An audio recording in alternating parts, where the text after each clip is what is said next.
soul. Yeah, yeah.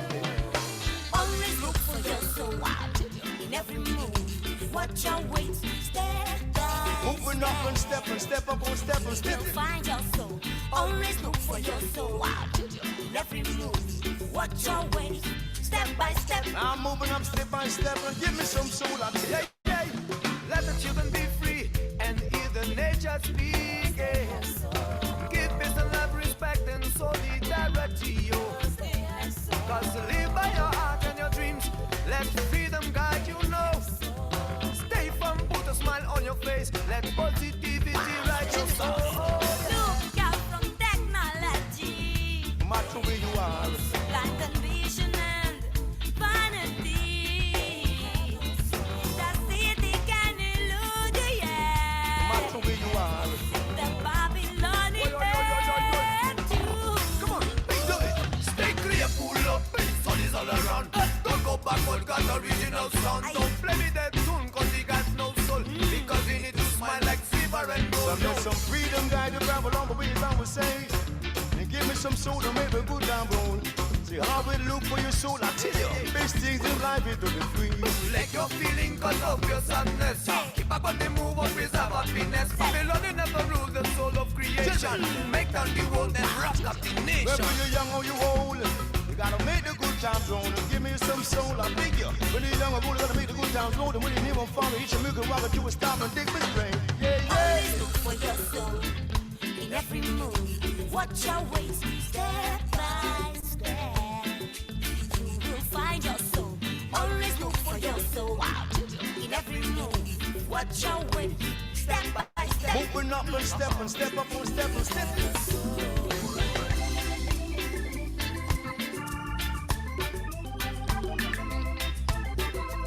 My brother, you have a soul. Yeah, man, I mean some misunderstanding. You know, I start to see the light, you know. You gotta see your light every time. So let's move forward with this question. Right? Every day in your life, you live and learn. Is that true? Every day's in your story, Wait, you live and learn. is that true? Every day you got the experience. Lots You of them. live and I learn. live and learn. Every day Every when time. you ask why, you live and Here come learn. again. Get away from the war and religion too, yeah. Money can fool you and the power use and abuse you, yeah. So keep away from the Batman Kanye. He's always searching to steal your soul and steal your money. Look out from technology, No matter where you are. blind ambition and vanity. The city can elude you, yeah. No matter where you The are. Babylon is there too. Yeah. Tell me. Let your feeling cut off your sadness. Keep up on the move of preserve happiness. Babylon never rule the soul of creation. Make down the world and rock up the nation. Okay, let's start this closing of the AgriHackathon. Welcome to all. So nice to see all the teams that are joining, all the guys that have participated to this like initiative to call for ideas on agriculture. Today we have also some very important guests with us. The first of all them is Christian Cedric Toé, that you can see here is the keynote. We will give him the floor soon. Now, just briefly to explain what we did with the AgriHackathon. AgriHackathon has been an initiative to foster innovation in agriculture and to call for smart solutions to face some of the challenges that actually agriculture all around the world, especially in Africa, is facing. So our motto is to create, connect, and collaborate. This has been the three keywords that in a way has accompanied our work together these 2 days. Create because we call for ideas, connect because we connect from different parts of the world, and collaborate because collaboration in teams, teamwork has been like the key essential point for develop the solutions. So we called some teams of young entrepreneurs, innovators, farmers, and so on to propose solution under 6 interconnected challenges. And I will show soon which are. The first one is mechanization of farming. And you can see here the list of calls that we give to them in order to develop solutions in this area. Second is precision agriculture and the use of IoT. Agriculture is really facing a revolution with IT technologies and manage of data, satellite imagery, and so on. And so some teams have developed and also ideas on this call. Third call is supply chain. Of course, to manage a correct supply chain from the harvest to like the market is important and is essential to also provide income to farmers. And manage the supply chain in a smart way is a challenge, is one of the challenges that we want to propose. Then post-harvest, the thing of agriculture is not finished just with the harvest, but we have to bring the products to the table and also to guarantee quality, packaging, and so on and so forth. And this is also one of the sector of agriculture that sometimes is the most impactful. And manage these with the circular economy principles, with an innovative way to think about the packaging and so on is a challenge, is like a call for action that we shared with our participants. Then, like the waste in agriculture, the residuals can be an opportunity, even they are waste.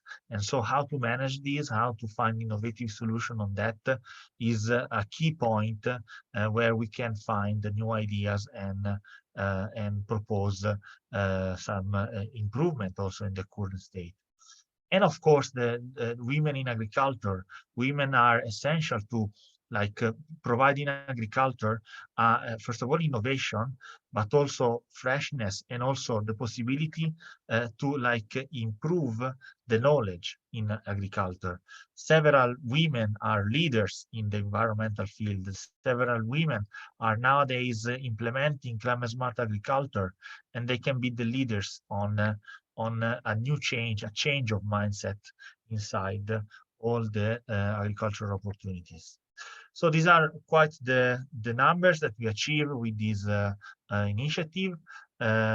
We performed before this initiative a series of webinars to prepare a little bit the ground with the knowledge base and also to provide inspiration to our participants. And 300 has been the followers of these agri webinars. Actually, 60 participants has joined the call like participate to the hackathon and make solution.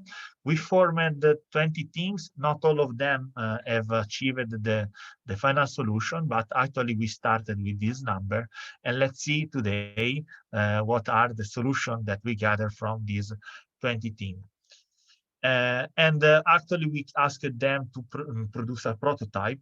So in this few time, of course, we cannot think to realize the whole idea, but we asked them to provide a concept, a prototype, and a presentation that today the teams are gonna present.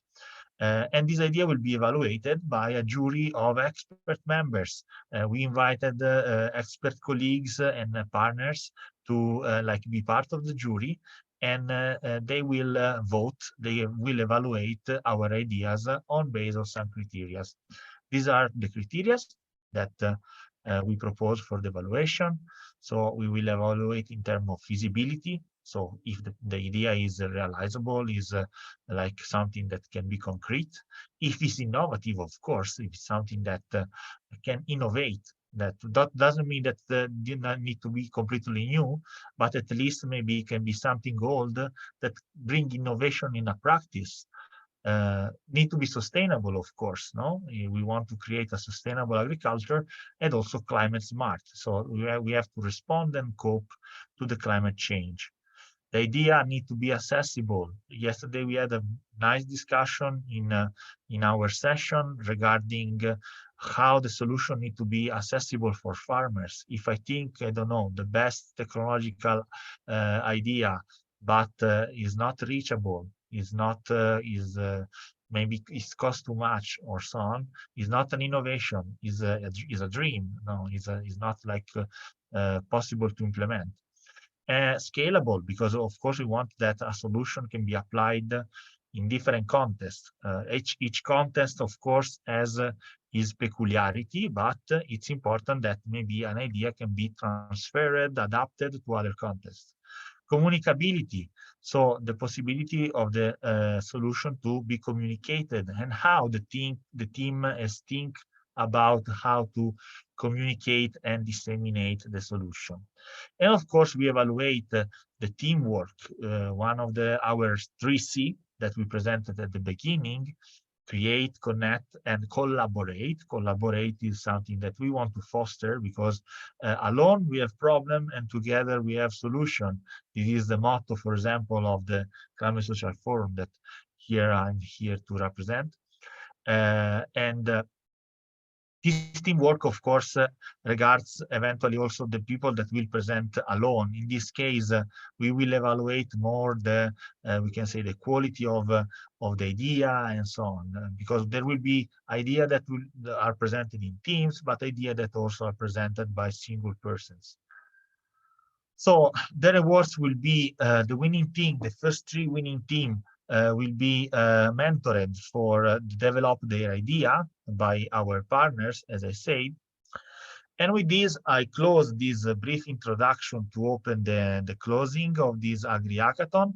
And I want to give the floor to Patrick Majige from Tanzania Conservation Voice, that has been the partner and a person who make the idea of this AgriHackathon. I don't know if Patrick is connected or had some connection issues. I think, Patrick, are you there? Hi, Patrick. Can you hear us?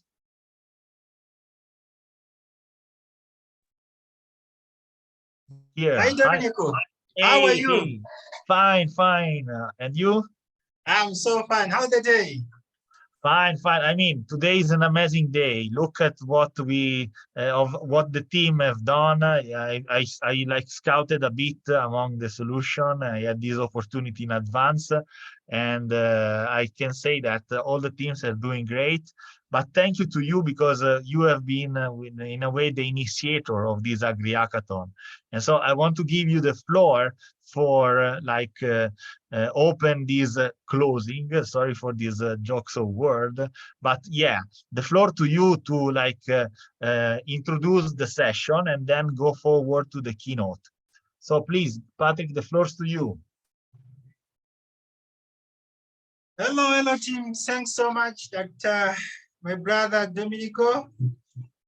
I'm so happy today we are going to the final day.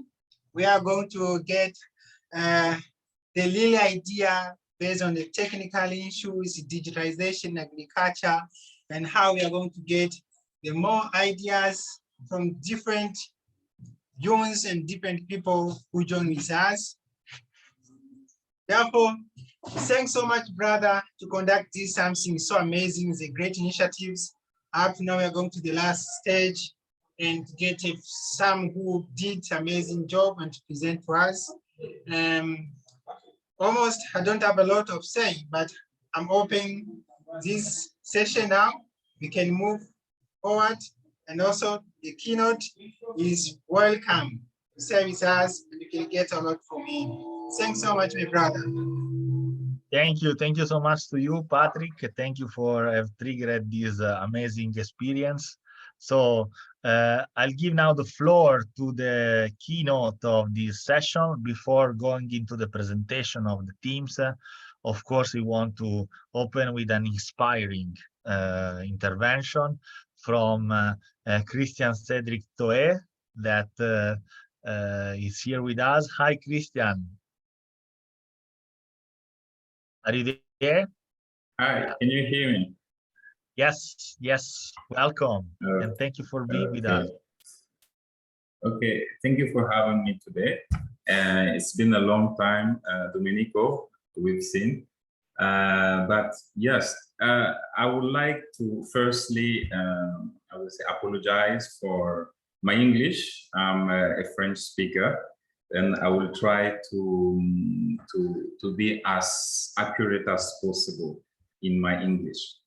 Okay, my name is Christian Cedric Toé. I'm the CEO and hardware solution architect of Lafi Concept. Lafi Concept is a startup based in Burkina Faso.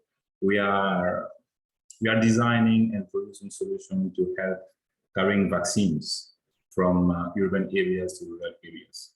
And I have a lot of experience working with Wakat Lab. Wakat Lab is a fab lab, the first fab lab in West Africa, coming from a French-speaking country.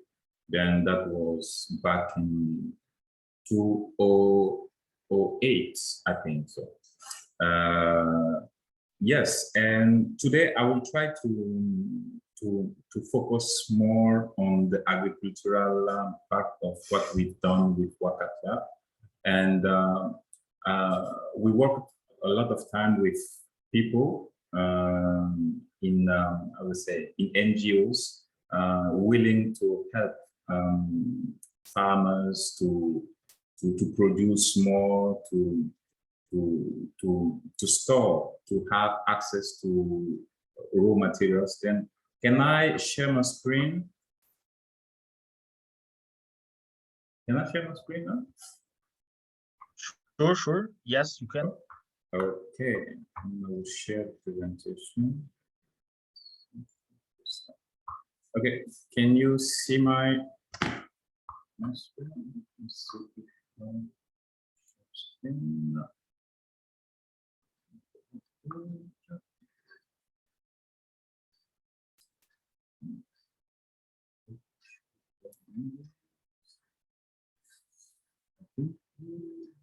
Let's see if let's go for this one. Sure.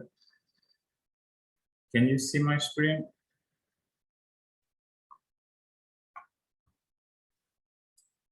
Yes, we can see my screen now. Yeah. Okay. Slide.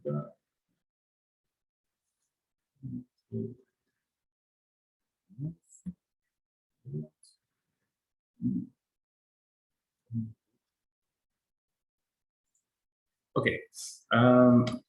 Firstly, for your hackathon, I would like to say it's a big opportunity for you to work on the subject of AgriHackathon is to produce or give solution to help people. It's what I really mean. It's when you need to realize a solution, you need to make sure that the users are the focus, the main focus of the solution you are bringing to the table. Then I will start firstly by showing the. Can you? Okay, good. Then I will go for the next slide. This 20 to 25% of agricultural goods they have been lost during transportation, during the storage, and these numbers are coming from the FAO. I'm a French speaker, sorry, I have the names in French. Le Programme Alimentaire Mondial, WPF, I think, WPF. And those numbers show something. We are losing a lot of goods during transport, lack of conservation, a lack of opportunity to sell, because when you produce more, you need to sell. If you are unable to meet the market, you have an issue. You will get a lot of material, a lot of goods in your hand. You are not able to store very well. It will be a lot of waste. This is one part. And for entrepreneurs or solution makers is to provide key elements into three domains. The first domain is production. When farmers have difficulties to produce, this is an issue, and where the solution can come. When you are designing a solution that can help farmers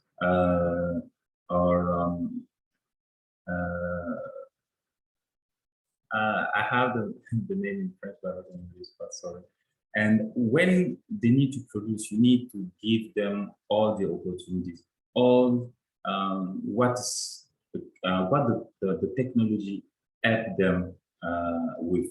You have the hardware on the hardware side.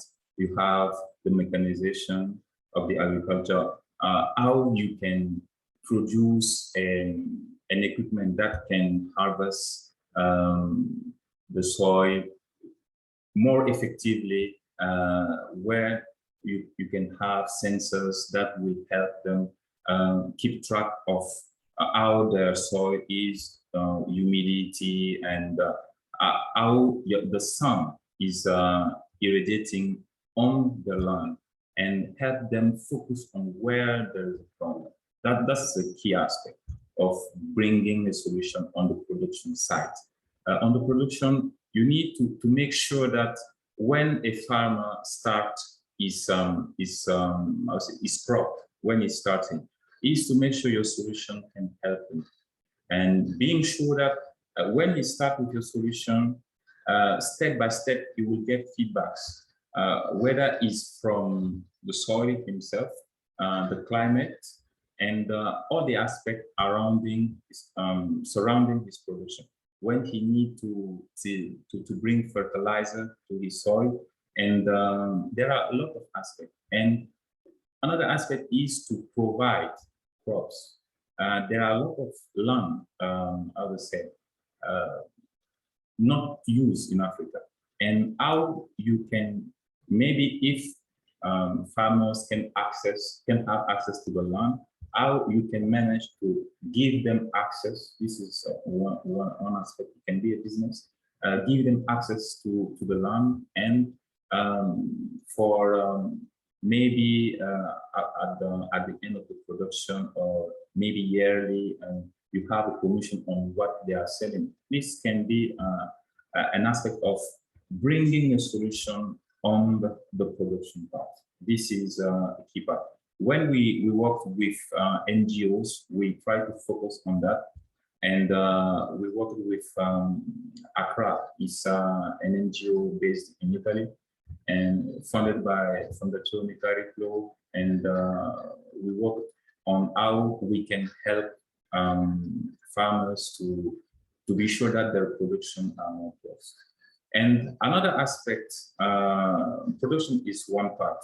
And after you produce, there is one side. Your solution can help them transform what they are doing, and to have a value chain.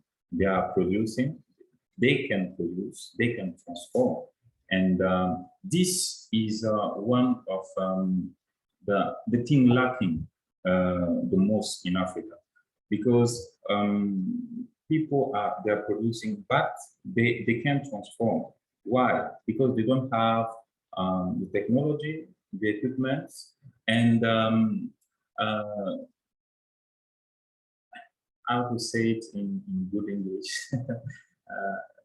Okay, how they can make sure that what they produce, they are giving the best part to the consumer. And this is part of what we've done. We made something to, it's an equipment, it's a really big equipment that can, let me put the context, maybe you will better understand. When in Burkina, when the farmers are harvesting the rice, there are a lot of little stone and sand inside. when they are selling, all the customers say, yes, we can eat your rice because we have some small stone inside or some inside when we are eating. We need to produce, you need to give us, I would say, a rice with a better quality, and give us how we can cook your rice. This is one of the key elements we work with them. And we design an equipment with them to help when they are harvesting the rice and when they are boiling them to it's not I would say, it's not a mechanical, it's not highly technological thing, because we already have the machines, but they don't have the money for the machines. That's the aspect. As Domenico said earlier, if you provide a solution that is way expensive, way more expensive than what they can handle, they won't be able to afford it first, and it doesn't help, because they will sell raw material to somebody at a really low cost, that the profit is not benefiting to them, but benefiting to other people. Then with the rice, they boil them, we open it, and we have a smart dryer. The smart dryer don't let the rice touch the soil, because they're using, how to say, the floor. Yeah, they're using the floor, they are putting the rice inside and letting it dry. Then we design a dryer. When they finish their process, they put it right in the dryer. We have humidity sensor, temperature sensor, and to make sure that when we are at the right temperature, yes, they will know the humidity of the rice is at the right level of temperature for the fans that blow hot air into the rice is correct. This is one part for the transformation and what we worked on with them. And when you have your transformation part done, you need to meet the market. You need to make sure that what you've produced, what you've transformed, will reach your customers. And this is where you have a lot of, how to say, e-commerce. If I say e-commerce is agri-market, yes, let's say agri-market, where you take the farmers, the producer, or people who transform, and you give them the platform, and you help them meet clients, meet the future users. And this part, this last part is key when you want to have all the three parts in your process. Some startups are only working on how the product meet the market by providing platforms. That's right, that's good. And focus on that, you can help a lot of farmers, a lot of producers, a lot of agribusiness guys meet their customers. And this element is key, because this is the part who generate more money. Yes, it's the part generating more money than the production and the transformation part of the agriculture sector. And yes, these are key elements. And for solution makers, you need to keep these elements in your, I would say, to focus on the hardware, the software, being able to have your solution scalable, and the accessibility. Domenico said earlier, the accessibility. If your solution is not ready to meet the market, and your customer have to pay way more to have your solution, maybe they won't come for your solution.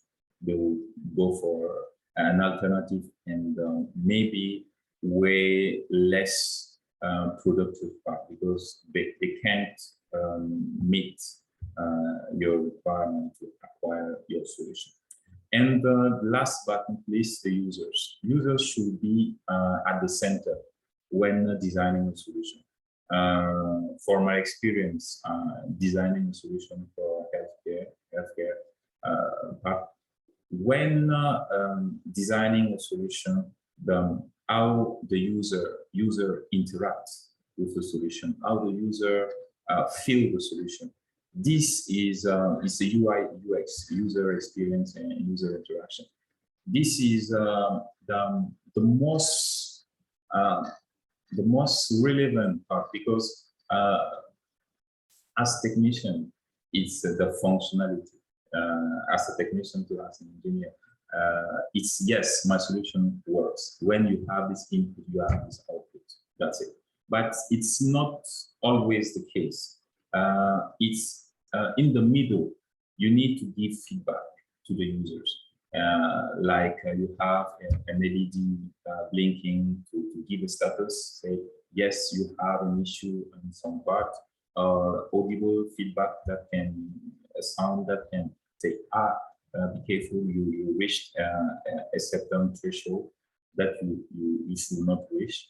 And maybe a screen to give a context to what the issue is, and give more flexibility to the user to interact with the solution. This is mostly the key elements. If I have to leave you with something, it's to just this image to show you a solution designed, well designed. If it's a hardware solution, yes, you need to make sure that your user is in the middle. If it's a software solution, that for farmers who are in rural areas, if your solution is using 4G, maybe your network provider won't begin to give 4G to this local rural area. And yes, you need to make sure that when you provide a solution is scalable, you can touch a lot of people, a lot of users, maybe in the local region, maybe outside this region, maybe at the continent level, or maybe being able to catch people worldwide. And that can be, for my perspective, it can be the right solution. And hardware, when designing an hardware solution, you need to be sure that all the regulatory requirements are met on the electrical side, if you have electrical things inside. And for engineers who are mainly focused on making the thing, yes, make the thing, but make the thing usable by a user. And I think I will close my, it's a little bit short. Maybe in another context, I can reach out, you can reach out to me, and maybe I can share some advice. I'm not, I would say, in French we say science infused, but I can share with you some of things we have done. Thank you. Dominic. Thank you to you. Thank you to you, Christian. It's been a pleasure. Yes, it's been a long time that we didn't see with Christian. Actually, just to tell an anecdote, we met properly into a Fab Lab in Milan. He was there for for a visit, and we discuss and we share our experience also as a techie guy, we can say.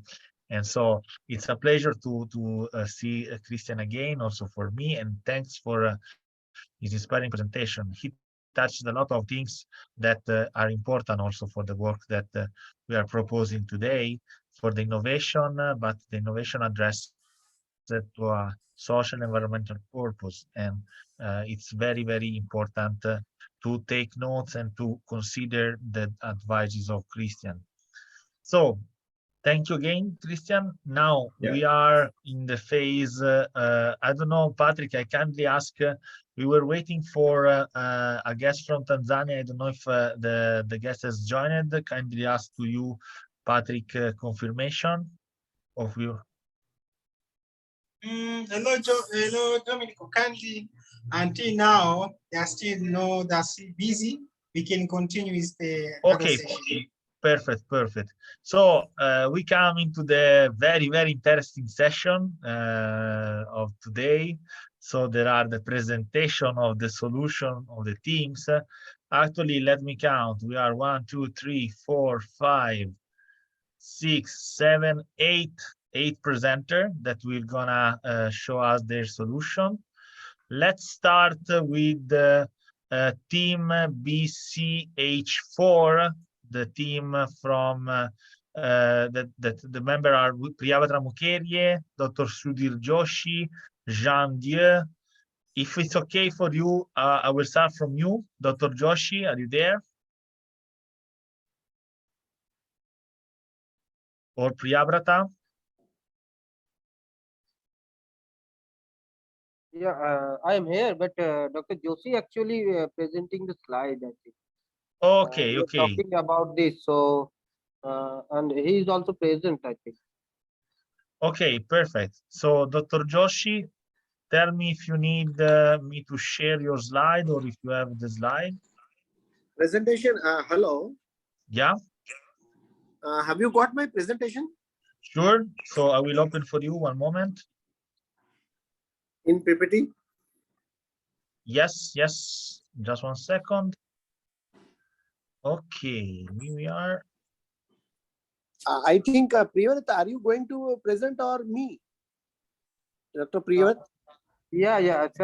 As you wish, sir. I think. I think, Priyavat, you should go as a team leader. No, but you are the senior most, sir. No. No any problem. No. So you can present, sir. If you have any. Okay, let's go, Dr. Joshi. Let's go with you. Okay, fine. Okay, so good evening, good afternoon, all respected distinguished speakers and teammates. As a part of our team 4, we are going to present you short slides. Next, please. These are our team members: Priyavrata Mukherjee, Junwa Anaude, Dr. Sudhir Joshi, myself, Kitty Komozon, and Ising Sin Deju. Next, please.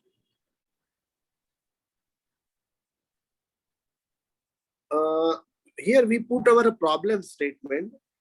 The stage of crop production immediately following harvest, including cooling, cleaning, sorting, and packing, may be termed as post-harvest handling.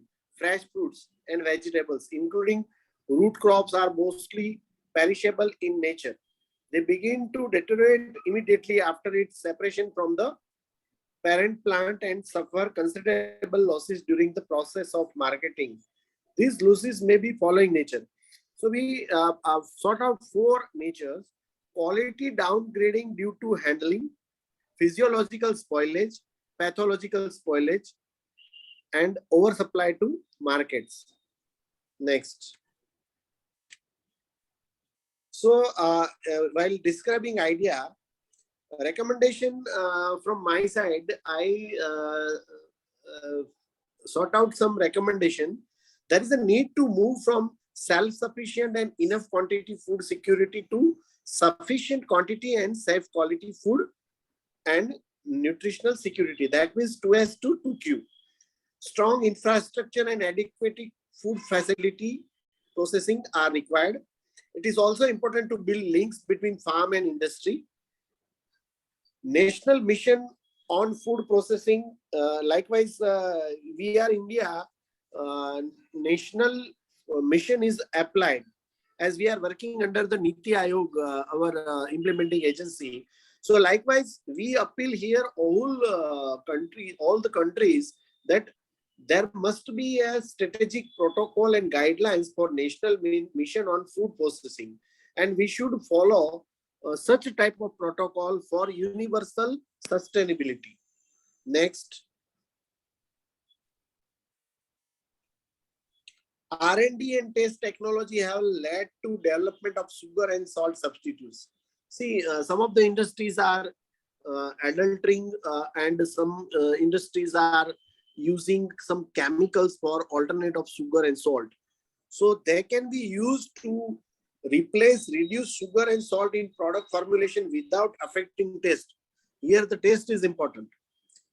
R&D in cell-based and plant-based mean should be expedited to meet the rising demand for protein in the country. In order to advance the research and commercialization of plant-based and cell-based meat to accelerate the transition to a better food system, the critical technology elements of each of these foods must be analyzed and further improved. It may be applicable globally. Next, please. In ancient era, we all know that Ayurveda is one of the greatest system of prevention and promotion of life. Vaidya Charak describes so many formulas, so many guidelines and protocols regarding the dietary regimens as well as the protocols. So we may study well about it, and we may applicable globally for sustainable agriculture. The science of computational gastronomy can be used for personalized nutrition advice, creating new products and tracing origins of recipes. Safety of new products should be ensured by following safety protocols, including risk assessment. And last but not least, life cycle assessment of new products like plant-based proteins should be undertaken to study benefits. These are the recommendations we've already put in our agenda as well as in our meeting. Next, please. Need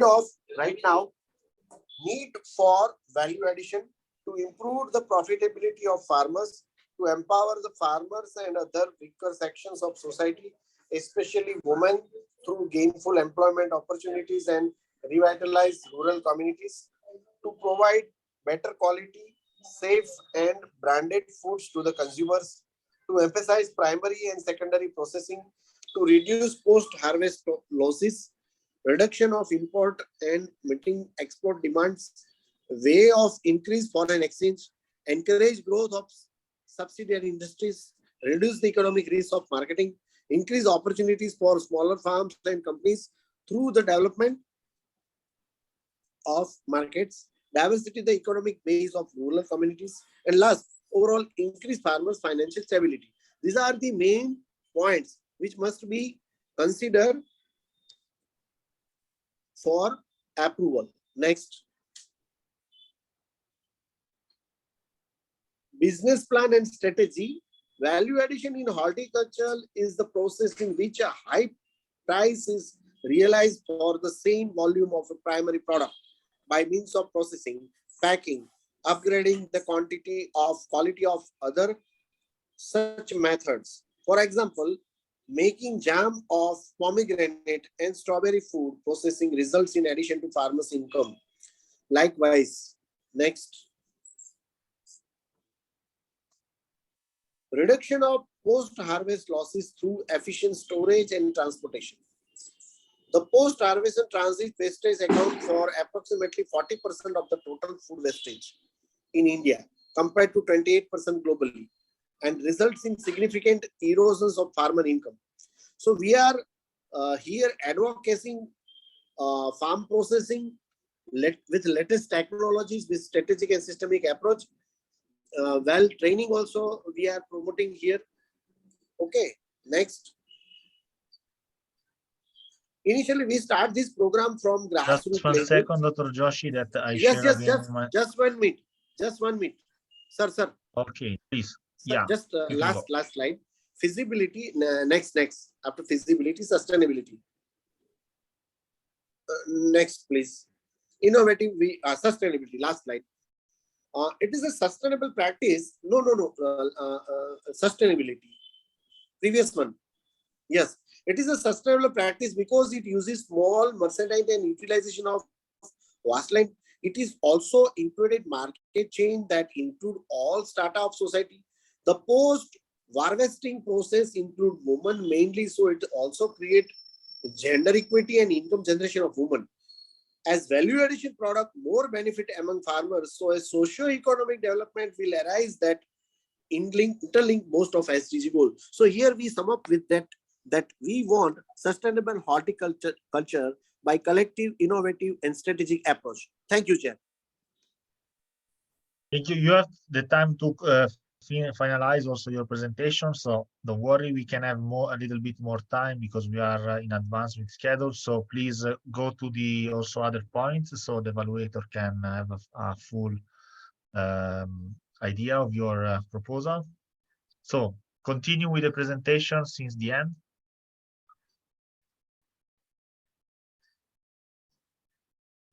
Should I go? Yes.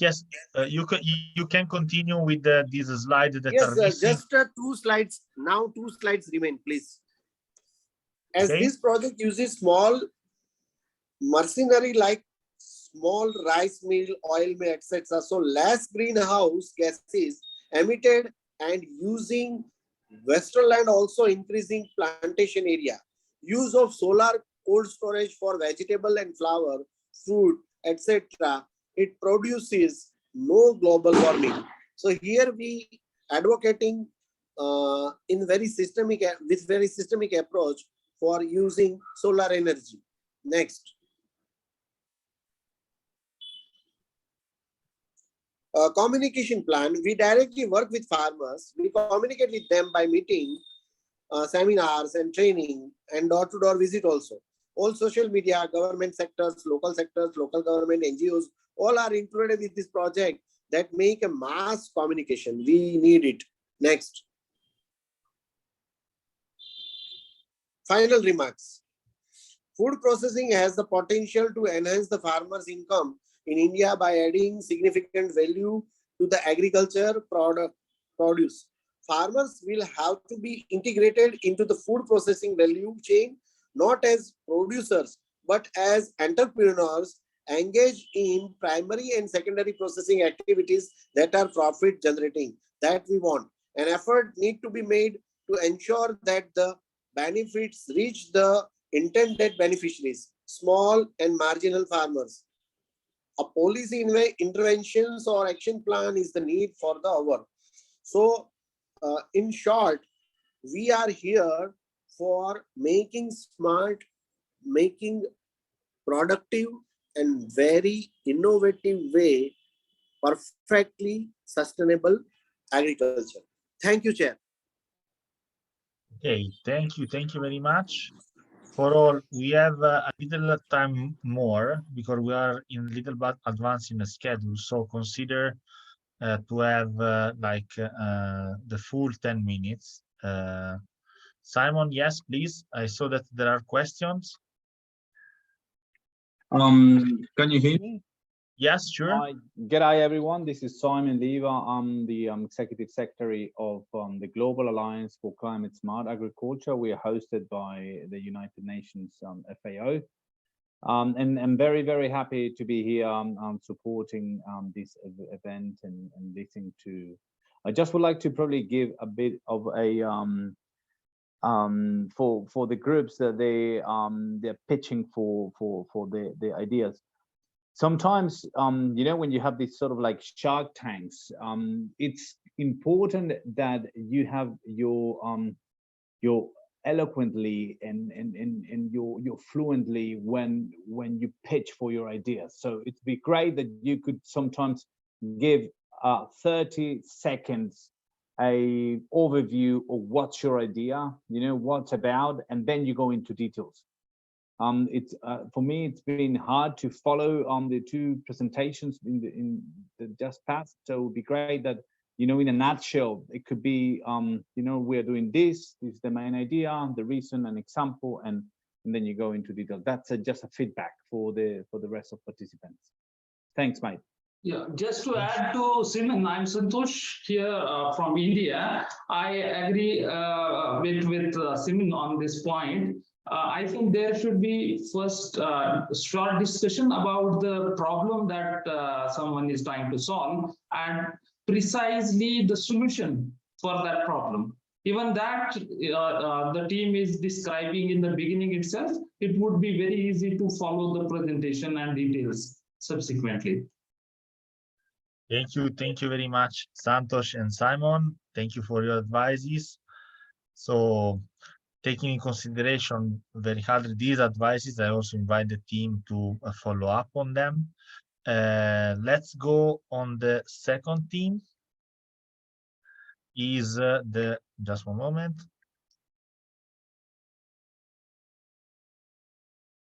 Is the team BC1. So I think that there are Kushi, Nick, and Josaphat here. I don't know who's gonna present. Team BC1. Sir, yes, sir. I'm Okay. presenting. Okay. Do you want me to share the presentation? Okay. Okay, sir. Sir, just give me 2 minutes. Okay. Are we allowed to question the participants? When do we do it, or is it going to be like? Yes. There is a space for eventual question. We can use this time waiting for Kushi for a question for the first presenter. So if there are questions from the first presenter, let's take it. Yeah, can I begin? Yeah, sure. Okay, I just was not so much clear about their team strength. So I would like Dr. Sudhir Joshi, I request you, sir, to please put forward some of the strengths of your team and at what level of the innovation that you have reached so far in your idea. Is there any pilot or testing that you have done of your idea? Okay, Dr. Joshi, to you. I'm inviting Mr. Priyavrat. Come forward. Priyavrat, Yeah. are you there? Yes. Priyavrat, I'm here. you say you are I make inside, good then time, I will. sir. Yes, Okay. Priyavrat. Now, so thank you for this question. Basically, the project is ongoing project in our state, actually West Bengal. So the main concept is that we use value addition, make the product more and more profitable for the small farmer, and for that we are using the small oil mills.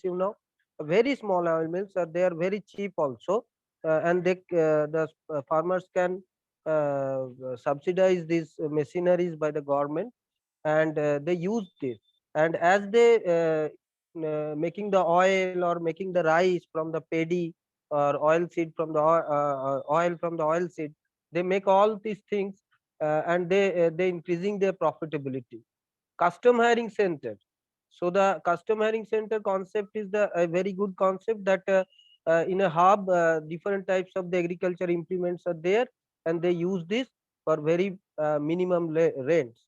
So for that reason, the farmers are benefited with very small investment, and this is of course a sustainable development, because they are goaled by the or objectively for the women and small farmers.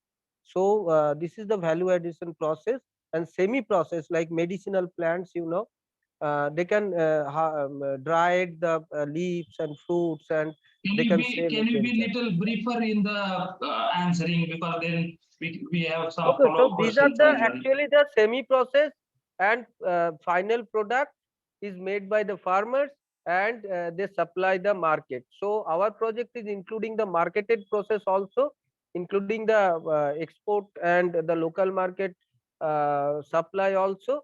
So what the product done by the produced by the So farmer. what is the innovation, and if it is there, is it patented? No, actually not. Initiatives are there, and this is a very applied project. So the governments are and our NGOs are also including in this project. So we make the alternative agriculture practices and like the some innovative areas like the solar system, cold storage, and these are the some innovative approaches are there. And of itself, the small implements, small machineries that use the that produce the secondary product or final product by the farmer. This is also innovative. Excuse It's me. not so. Can I just say something Sir, just before the other presentation? okay. Ye- It will Yes. be great that the groups could discuss about how they will be scaling up this, and if these ideas they have any sort of like some concept on how they will scale it up. So you say it would go to farmers, but how many farmers, if you could see the scalability of this, that's be Uh, thanks. Hello, sir. Yes, Can I Dr. speak? Joshi. Yes, Yes, please. yes. If you can Sir, respond. sir, here in India, in our country, we have various missions like livelihood missions.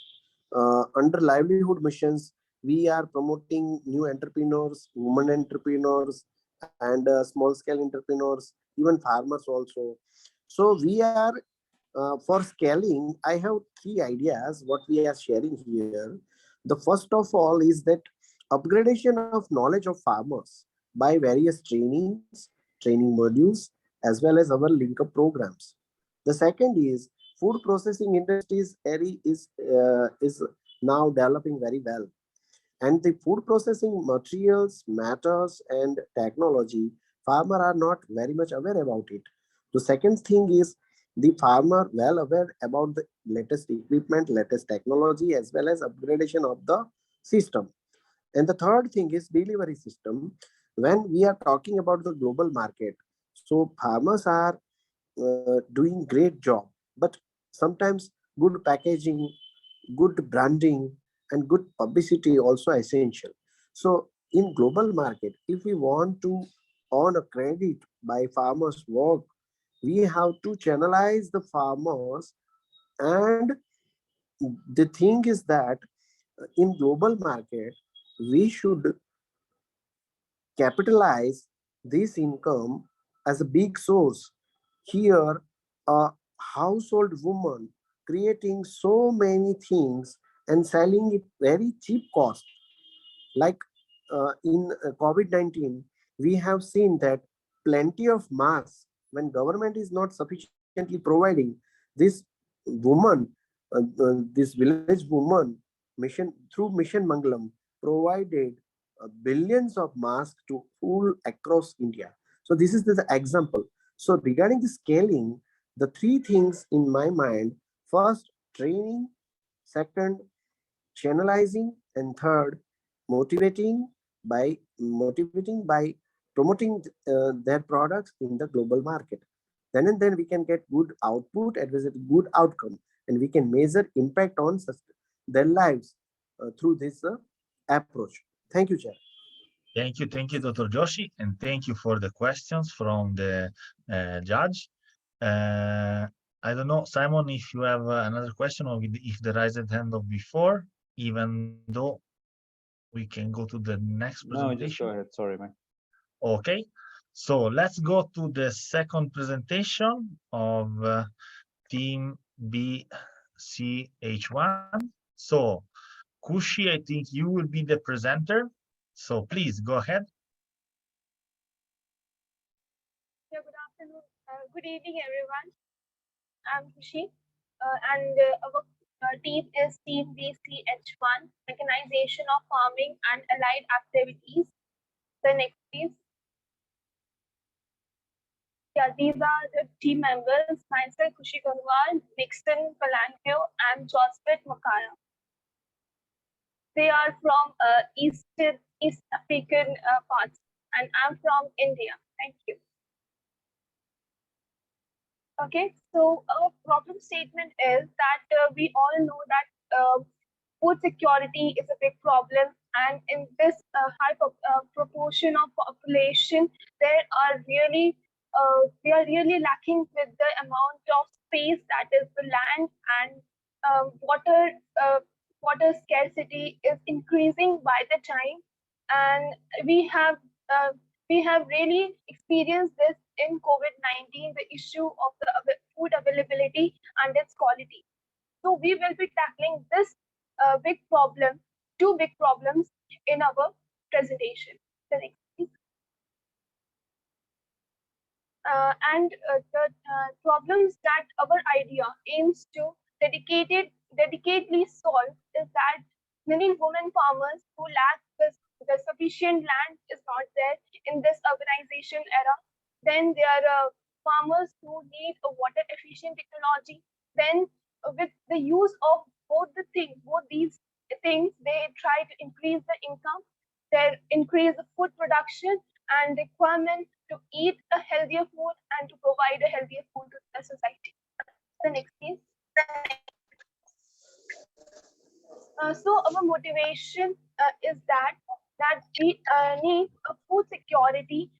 We strongly focuses on the women and youth in Kenya that can turn around their financial fortunes and taking up the farming enterprises, including the primary production of the horticulture crops, vegetables, and the multi-story garden technology is an exciting new idea which will be absorbed by the women and youth in an equal measure. And that's our main focus of our idea.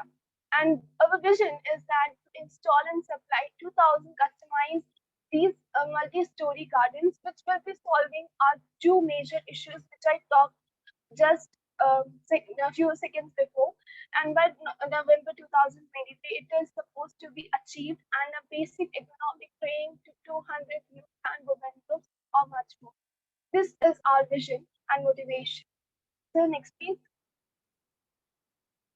So I will be taking some few minutes to explain this business plan and the strategy. That this idea is completely a contract farming kind of, that we are having this multi-story garden technology, but after that we will be embracing it with the idea of contract.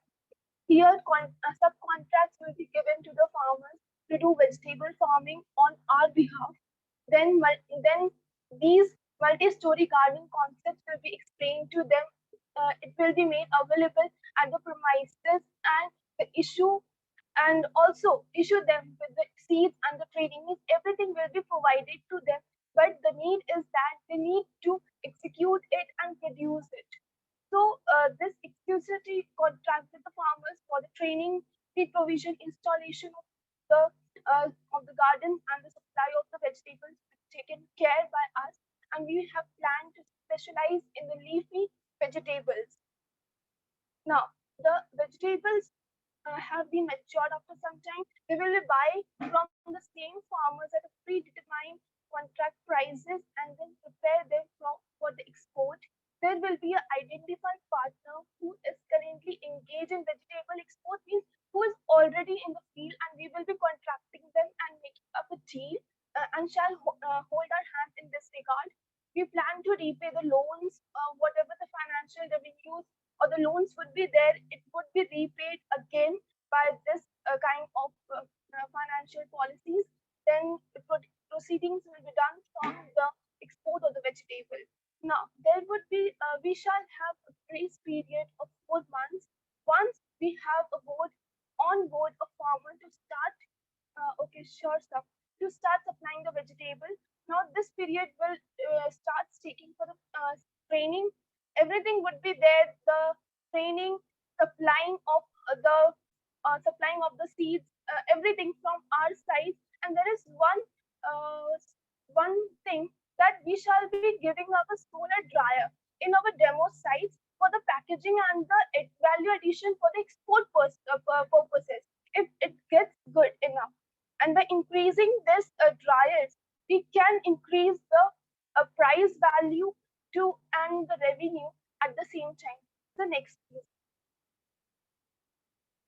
Okay, now the feasibility, like how it will be done and how easily it will be done. That is, it is a terrace layered or a multi-story garden. It will be designed for a vertical farming and efficiently using the limited water that is available. It is available and multiply the available space and up to 10 times. Yet uses only 40 liters per week. Also support the farmers with the basic economic trainings to get value out of these gardens and how it is prepared and produce their own food. Here HDPE material will be used to make these gardens durable and can be used for up to 20 years. So next please. Now the uniqueness is that nowadays people are the youth especially is not that much getting attracted towards the agriculture forum, and they are not taking it so seriously. Hence this multi-story garden technology maximizes the use of limited land and water resources, and this drying up technology is also a kind of innovation which we have tried to brought up into the idea. So next, please.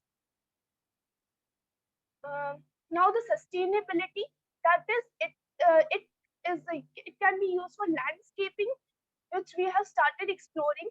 Then the network and concept of contract farming, limited use. Then the smart drip irrigation tools, which is highly sustainable in the coming decades, and increased urbanization.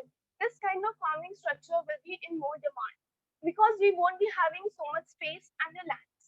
Then we believe to procure, that everyone believes that healthy food with ease and comfort are everyone's primary goal, and it is getting fulfilled with the vertical agriculture system and the customized drip irrigation. I will be showing you some pictures of the same, and also there is an opportunity, in fact it's a need to get collaborated with the like-minded organizations in the later phase.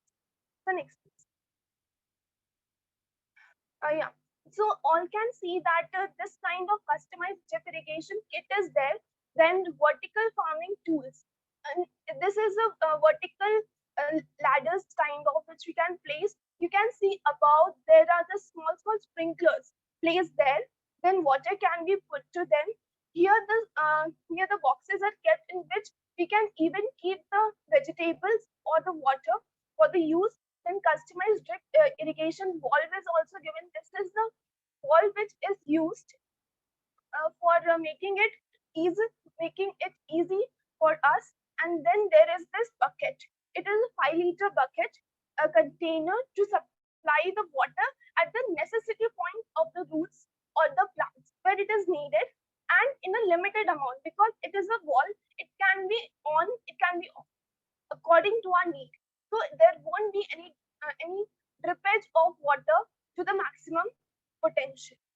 So it is saving the water. It is giving us a sufficient land. Now the land I can show you. So next please. Yeah, see, like this it is made, and you would be thinking that it can get drawn off. The soil erosion can take place, but with the use of HDPE material, it is placed there to prevent the soil erosion. And the multi-story gardens installed with strawberries, kales, onion, you can grow such kind of fruits, and the fruits, vegetables which are a daily need. So next please. Now climate smart. So this uses little water, depend not, and hence it is not depending on the fluctuating rains which we are experiencing nowadays. Now customized drip irrigation also uses little water and supplies customized water. Like we need only 5 ml, we can open it to the 5 ml and use it. It won't spill off. Then it helps in the making use of HDPE material and other plastic containers, which can destroy the environment, and they're not good for the environment, but we can use them in a good manner. Now vegetables planted create in natural shade. They will be shading, and this prevents the water loss from the ground. So next please. Now communication, how we would be executing our idea is the main thing. So we would be contracting many farmers who can produce more vegetables that can be collected in an aggregation center. There will be trainings on the installing the gardens and basic agronomic practices. Here we would be contracting as many as people possible. So next please. Now here are the final remarks that HDP material can be used as durable, can stay up to 20 years. Containers for the drip irrigation are locally available. Customized drip irrigation system is there. Less land uses and appropriate water supply, and through training, guidance, connecting to the people, we can achieve and execute this idea. Thank you, sir. Then last is the last. Thank you. Thank you. Everyone. Thank you, team. Thank you. So as before, time for questions for the team. So if you have a question for the team BCS1.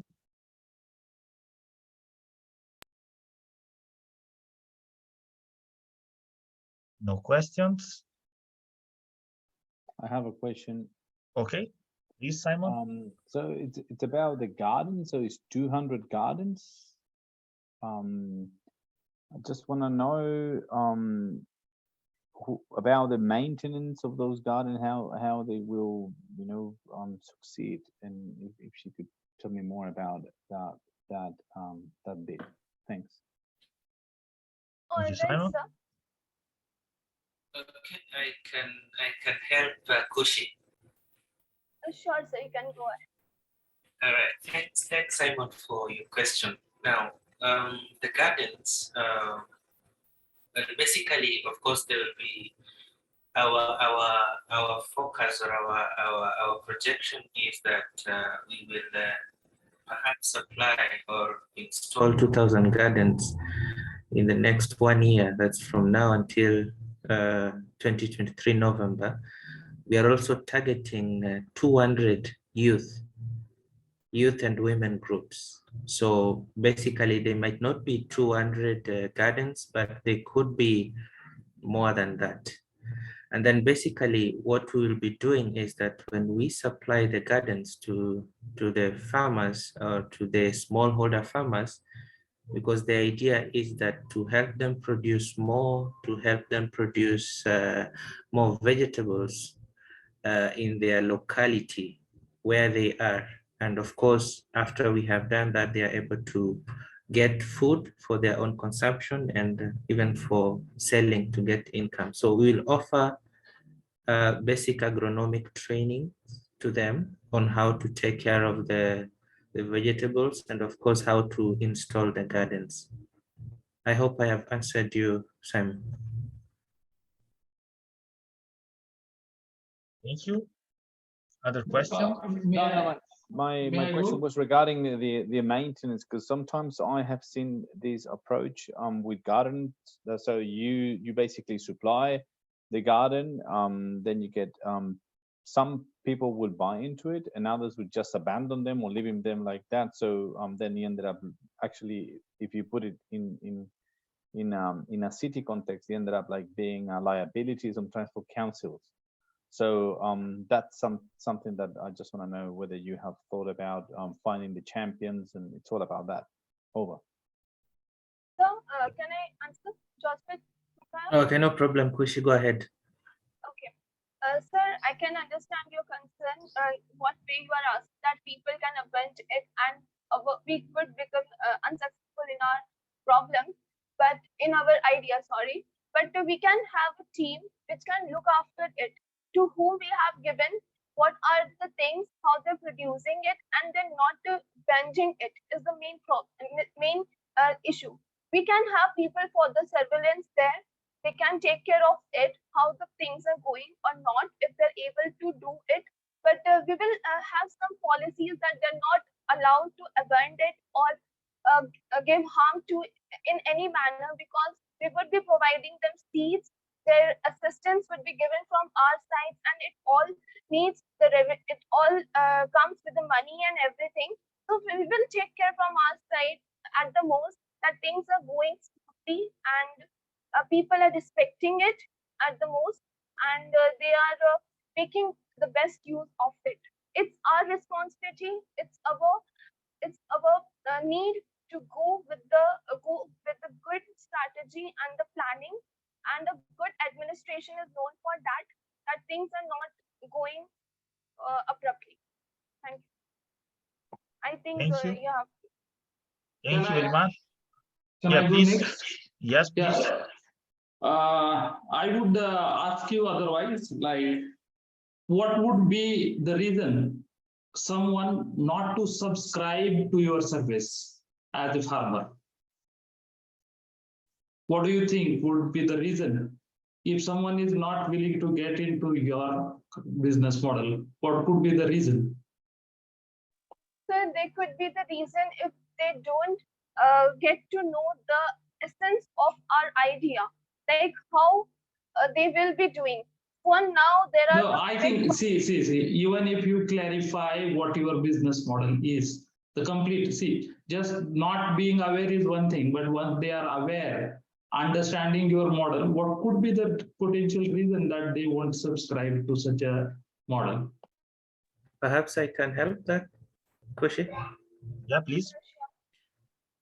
Okay, the main reason they could not subscribe to ours is that, you see, the problem we are addressing is the issue of less land that is available for farming, and of course water that is scarce. So if somebody has plenty of land, or at the same time has plenty of water, most probably they might not buy into our idea. But the idea is also very applicable to large tracts of land and to even those who have excess water, because, you know, at the end of it, we want to save, we want to use little water. I hope I have answered you correctly. Yeah, thank you so much. Just the follow-up question. Like, Okay. this idea is not new to the world, right? Probably that can be new to the context where you are implementing. So there, on the next day itself, once someone look at your idea, okay, they can also venture into the same. So how do you protect your business interest? Okay, I know this is a venture that people are getting into. It's something that is really current, and we believe that the approach we will give this and what we will do going forward with our business model, as much as people might come and do it, we want to do it to the best of our ability, and at the same time we would want to probably patent anything that we are going to do going forward. Also, actually, we have mentioned one more thing in our presentation. It is about the drying, the solar dryers. We are on it, means we have just thought about it, that solar dryers are there which would be used to dry up the vegetables and the fruits, and present it in a most beautiful manner in a packaging way that could be sold directly. It won't be like things. There would be rainy season or anything. The vegetables can get wet and all. The dryers, and in that manner, the packaging style, that how we are presenting it to the corporate world or to the market, it can affect, because everyone can come into this project. It is not a new one, you're correct, but then also the way we execute it, it matters, and the kind of team which is dedicatedly working for it, it also matters. And as Sam sir previously asked that how we would be doing it, like we need a strong team which is even taking care that things are going well. So from each and every area, good people are needed there. I think to find up a good team will be the most challenging part in our business model. So I hope I have answered. Yeah, just last small question. Your presentation talk about how you are going to, differently produce healthy produce, right? That can be consumed by people who are aware of healthy products and eating. They are willing to eat, but the market side of the story was not so clear. Can you just talk a little about it and let's conclude. Okay. Yeah. I need to present. So, okay, if you want to briefly respond, even though eventually we can go to the next presenter. Okay, I didn't quite get the question clearly. He talked about how we handle the market side, right? Yeah. Correct. Okay, now once we have had a lot of farmers doing it, and we have organized contract farming for them. We talked of the solar dryer. The solar dryer will help us dry the vegetables and increase the shelf life. And of course, we will look for a market that we will sell the vegetables to. And once the farmers plant their vegetables, they are sure of the market that they are going to get for their vegetables. And as a result, it will be a continuous cycle of production. Okay, thank you. I think now let's move to the next presenters that are Young Farmer Enterprise. I don't know if Rita or Lazarus are there. Rita, are you there?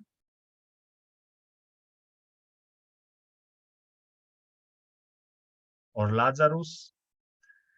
Even though, let's move to the next one. I saw Odin Godson. Are you there, Odin? Yes, I am here. Okay. Okay, you can present. Do you have your presentation or do you want Yes, me to I share? do. I'm going to present. Okay, yeah, thank please. you. Okay, welcome. Domenico, could you please tell the number, their number?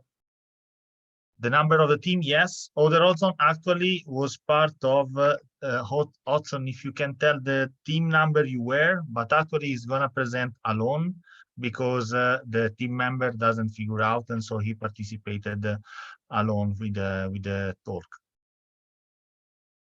So, Hodgson, if you can, Odin, if you can tell the group you were initially, and then you can present your idea, okay?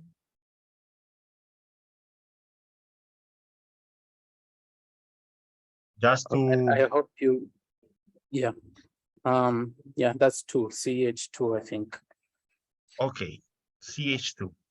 You can find for the judges, we share with the judges like then the presentation and all the things you can find at the end of the file that we share with the judges. Just brief communication. So Odin, for you. All right, thank you. I hope you can hear me. I'm at a coffee shop and there's some background noise. Yes, we can hear you. Okay, thank you very much. Odin, I'm IT and software specialist or consultant based in Tanzania, Dar es Salaam.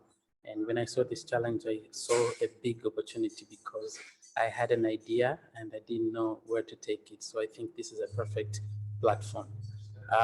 Basically, my solution is called Mavuno Tele. Mavuno Tele is Swahili that means a lot of harvest. And basically, I'm going to target precision agriculture, including applications of sensors, ICT, artificial intelligence, IoT, and drone. So basically, the problem statement is improving crops harvest production and foster climate smart agriculture by facilitating precision agriculture, monitoring and management of water quality, soil fertility and health, crop growth and health, pests and diseases, macro and micronutrients and water as well. So basically, this is my idea. I'll later on, I think after the presentation, do a very brief demonstration.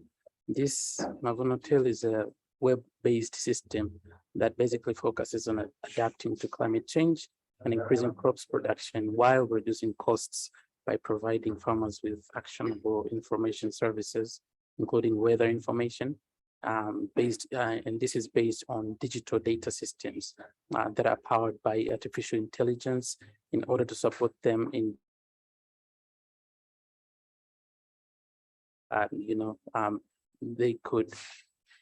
these people could invest a lot of money, and then the money could be wasted. So risk management, and then to have better and improved harvests.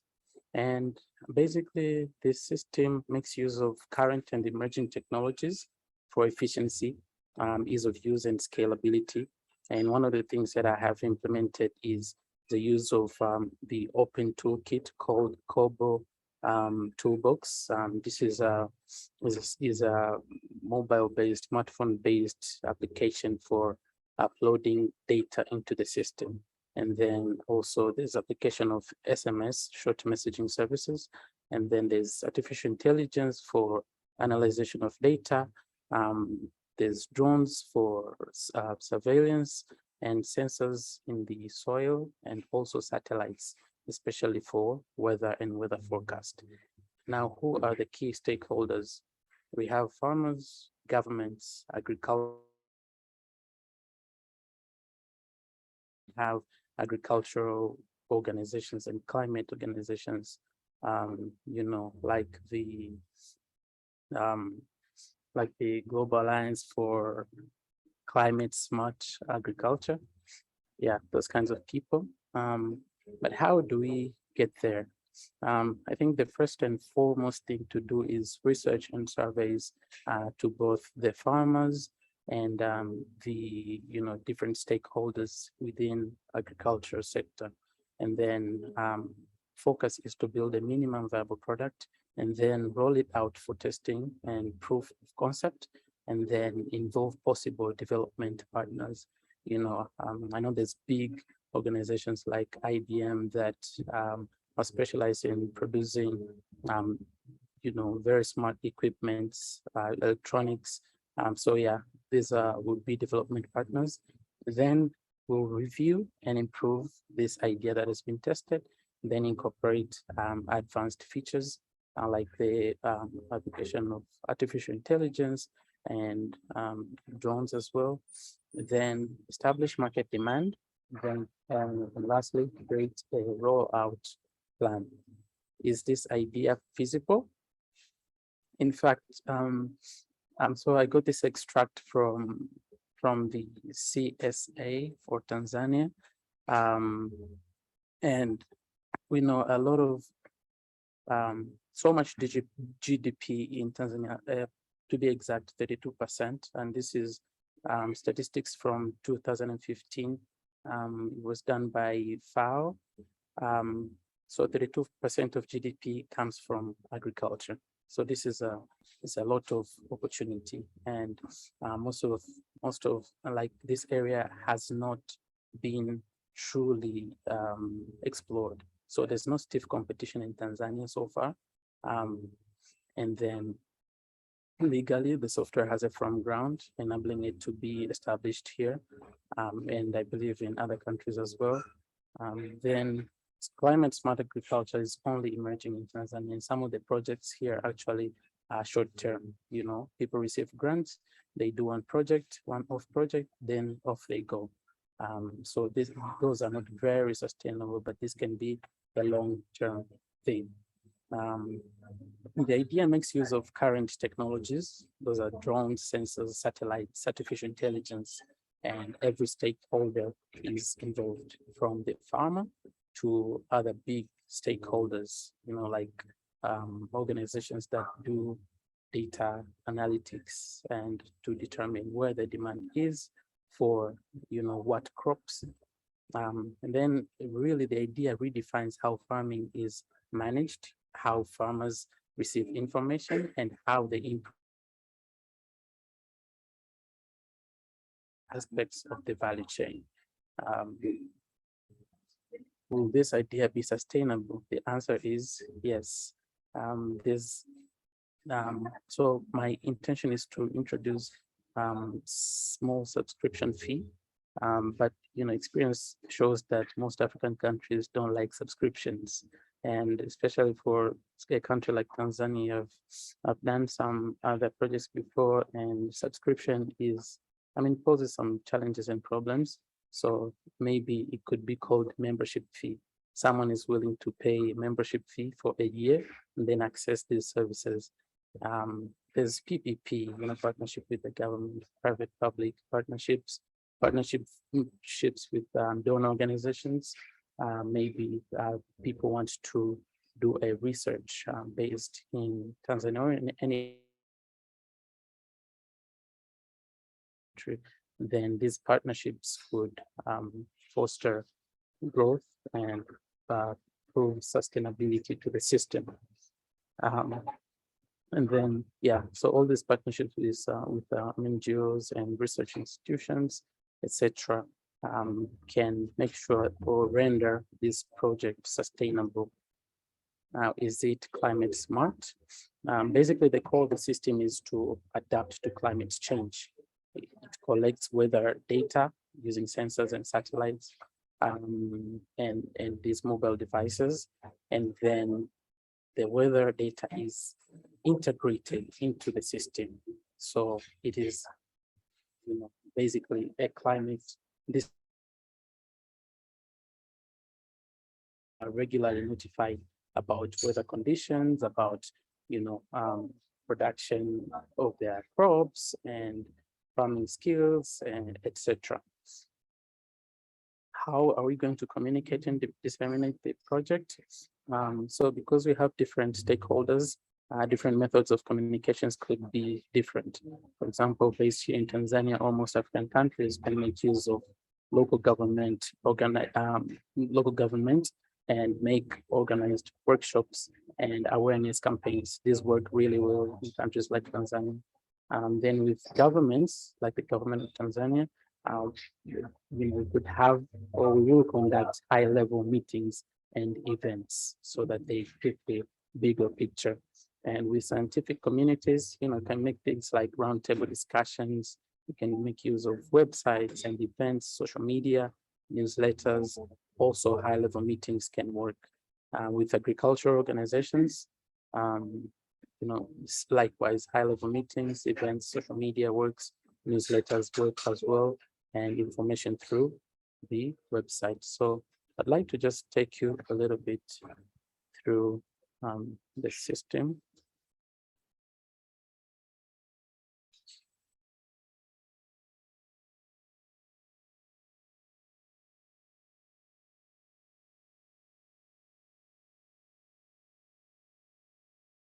Can you hear me? Can you see that? Yes. Okay, thank you. All right, so basically this is the interface. It's developed by me from scratch. I'll quickly log in. Okay, let me just read this so that you get the concept of the system. This is a system that focuses on adapting to climate change and increasing crops production while reducing costs by providing farmers with actionable information services, including weather information based on digital data systems powered by artificial intelligence in order to support them in better decision-making, in risk management, and better production or harvest. So quickly see this, these are actually some real information that I collected with some help of a few people, and I was able to, plug them into this system, and the system produces some reports, and just briefly, just show you the overview. You can see the details of all the farmers. I disabled the names because of some privacy issues. So this QR code has all the information of this farmer. There's gender, birth date, and etc. We can have a lot more information here. And then there's plots, and plots basically stand for the actual farms. There's the total number of 120 farms. There's total acres. There's details of that specific farm. These are the plot or the farm coordinates. So basically, this system draws on the map all these plots, all these farms. But because I did not pay for this Google Map services, we won't be able to actually see the map. Just see a small snapshot and it will disappear. Yeah, it's because I haven't paid for that. And then, as I said before, there's monitoring of crops. So this is the table that shows most of the data that is being collected through the smartphone application. That basically, it can work even offline, but you collect the information on the farms, collect information from the sensors, and then once you get to a place with internet connectivity, then you just click it and it synchronizes with the system automatically. So you see there's crop variety, like these are different kinds of these crop types, planting dates, farm numbers. These are unique farm numbers. These are unique farmers' numbers to identify them. You see there's soil moisture, there's water depth, there's plant height. There's if they use, for example, growing fertilizer, you will see it here, planting fertilizer, leaves, colors of the, these specific crops. If there's any pesticide that has been used, this is the acres of the specific farm. Then this is production. So at the end of the day, you can see productions in different years, and these are production years. So basically, this is it. This is Mavuno Tele. Thank you. Thank you very much, Odin. Let's get questions from the floor, from the judges. There are questions. Shall I ask? Sure. Yes. Can you show the user side? Is there any interface of user side? Oh, actually, yes, there is, but because I'm logging in as the admin, I can see everything. If you log in as a user, for example, yeah, there's system users. These are different users. All these are myself. But if you log in as you can log in as a normal user, they won't be able to basically see some of the other things. And some Can things you log in as a user? Can you log in as a user quickly? Okay. No problem. Let me see if I remember the password. Let me just reset this password.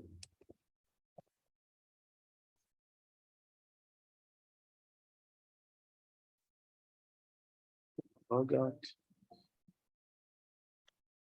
So is it only web-based platform, or is there any possibility to, make it responsive to be seen on the smartphone?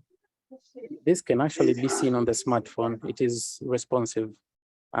Yeah, but if you're talking about you plan to have the user side on the web platform, or yes. That's the long-term plan is to have, like people, how will people access the system? At the moment, people can access the system through, okay, like show me what are the, how the user interact, what he sees, how he gets supported. Basically, so the aim of the system, as I said before, is to collect the information, analyze the information, then communicate with the farmers through SMS. Okay. So what the system does is it sends periodic SMS to the farmers, because most farmers here, especially. So it's only one-sided. It's only one-sided service that you collect the information and send it. They cannot ask you or interact with you. No, this I've just logged in as a normal user, if you can see. Yeah. Is it when you say normal user, is it a farmer or is it? Who is yeah, it? it's a. Oh, okay, I get it. So this is just a normal user who views the information. No, I'm not talking about the user. When I say, see, the user is the farmer. That's what I was asking. I get you. I understand. Okay, no Yeah. issues, no issues. My only question is, what is your team size and what are the team strengths? I'm presenting this as me, and I created this system myself. I only asked for help to input the information, but I created this system alone, and I was working as, you know, just an individual. Okay, that's great. Congratulations. Thank you. Other question from the also other judges floor?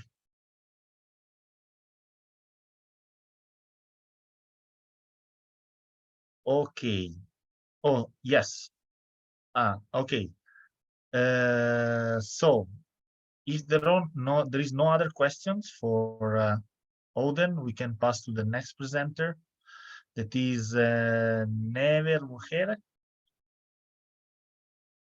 Are you there, Never?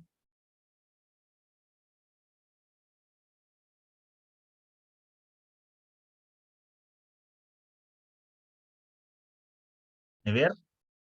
Are you there? I saw you. Yes, I saw that you opened the microphone. Please. Let's wait one moment. Okay, perfect.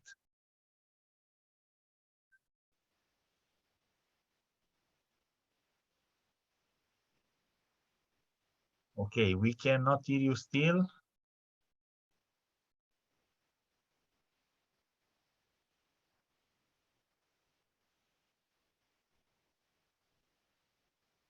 Never, we cannot hear you. Let's wait another bit. Or maybe if the members of the team of Never can help him. Okay. Never, Hello. please. Hello? What is the team number? Yes, I state the team number. 1 second. And I will give you also the presentation. So the team number is the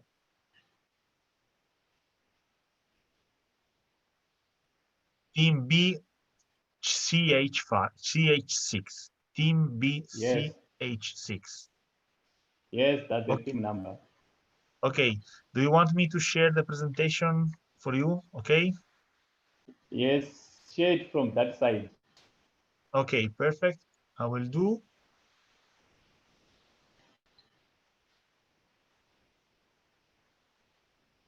Just 1 second. Okay, here we are. Please, the floor is yours. Okay, once again, greetings, colleagues. So the title of our presentation is the Ecological Organic Agriculture as a Food Security Game Changer. The challenge which we need to find the solution is the poor food and nutritional security among female-headed households in rural areas. Next slide. So this is a two-member team comprising myself, Neva Mujere from Zimbabwe, and the Boniface Ose from Kenya. Next slide. So the problem statement, we framed it as, we find out that most developing countries, women play a significant role in agricultural production, especially in rural communities. However, there is often poor food and nutritional security and ecosystem integrity is often compromised, especially when we look at female-headed households due to conventional farming practices, which are rather not environmental friendly. So there is little support also given to these female-headed households so that they have remained poor, and they are not even trained to engage in climate resilient farming systems for the purposes of increasing agricultural productivity and human health. So we find out that the women-headed households or women farmers are often marginalized in most rural communities, since the model which is being followed is patriarchal. Next slide.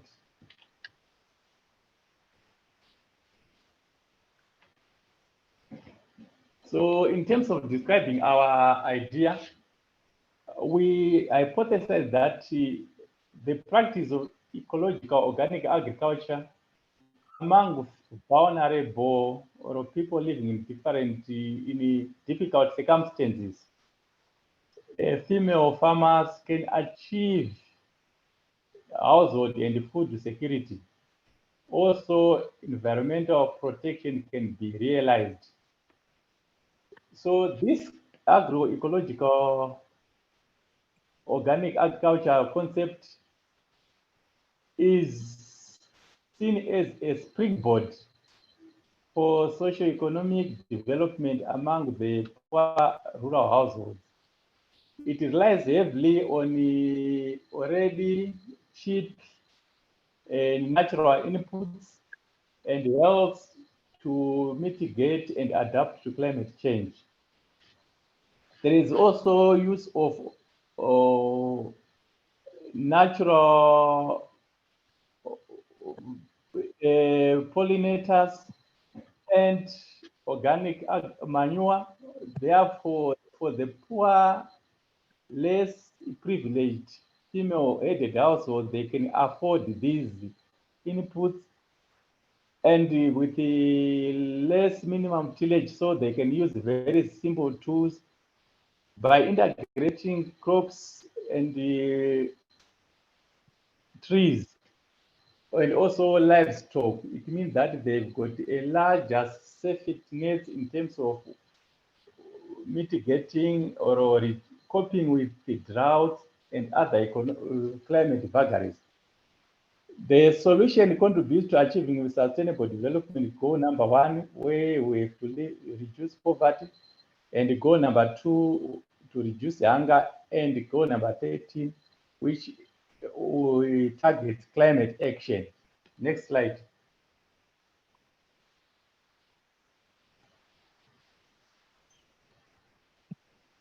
So our business plan or our business model,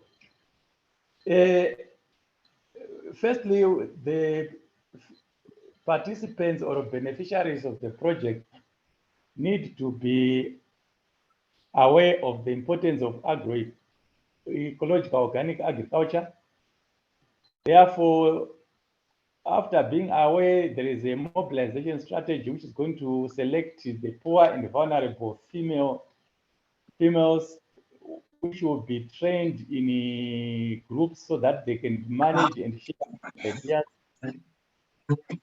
We also use the information, education, and communication strategies where we have the posters, flyers, placards, and other, even t-shirts, to raise awareness and also to mobilize the participants to accept the concept. We also use local women as beneficiaries in the research process in terms of having the baseline survey. So it means that in this plan, there is also the acceptance of the model, which in itself will require some people selected as early adopters, others as late adopters, and also finally the laggards, those who have remained behind, whereby it's going to be a multi-stage approach in the process. Next slide. So in terms of the feasibility of the concept or the model, is that it is going to be inclusive of vulnerable farmers, some who are able-bodied and some who are less able-bodied. It is also an integrative approach which you use the various stakeholders and institutions, be it local leaders, government leaders, the academia, non-state actors, and also the NGOs. And in terms, this is very feasible because it relies on locally available materials, and the method itself is not very difficult to adopt. Since you find out that in rural areas, people have been always using very simple methodologies and very simple approaches. So it doesn't require a lot of expertise, but the results will be very important. The other slide.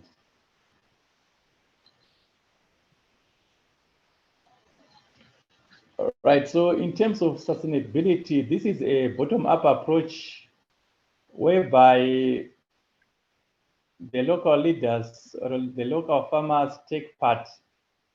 It's also sustainable in the sense that it's a cheap process to grow crops, and it's socially acceptable because the people rely on what they have.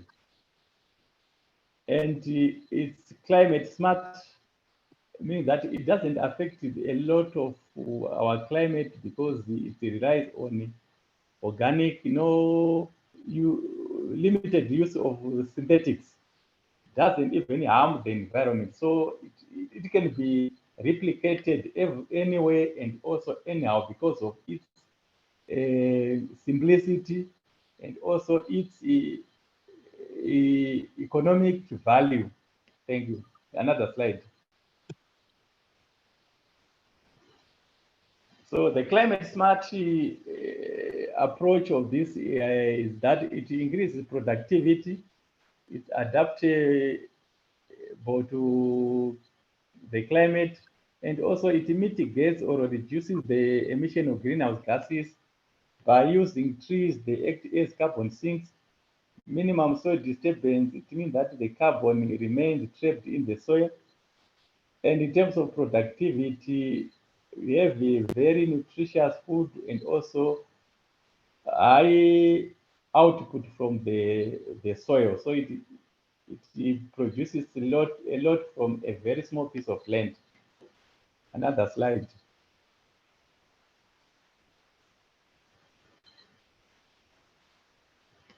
So the communication dissemination plan is, we are going to use a lot of stakeholders and a lot of communication channels. One is the print and the electronic media, getting into a television or a radio talk shows, the social media, WhatsApp, and even putting some of the information on the YouTube. For the government, we can also use some policy briefs, newspaper and magazine stories. We also have the agricultural shows whereby the communities will have to assemble and see the performance of this concept, conference presentation to farmers and also stakeholders. Some of the findings or the outputs can be published into academic journals so that the academia can have a look and also appreciate, review the concept of ecological organic agriculture, which we have in practice. Another slide. So our final remarks is that because of some of the challenges which we are facing, we have the COVID-19, the other problems, the climate change, and also conflict in some of the areas. We find out that the effort of women, through the effort of women, the quality of life can be improved. And this can produce enough for the family and have extra food for sale so that they can pay their day-to-day expenses. And we now need the health food. There is this trust globally on food systems and the reduction of food-related diseases. So agroecological organic agriculture products can be a panacea of reducing food-related diseases, improving livelihoods, and also improving the economic status of the poor, marginalized female households. Another slide.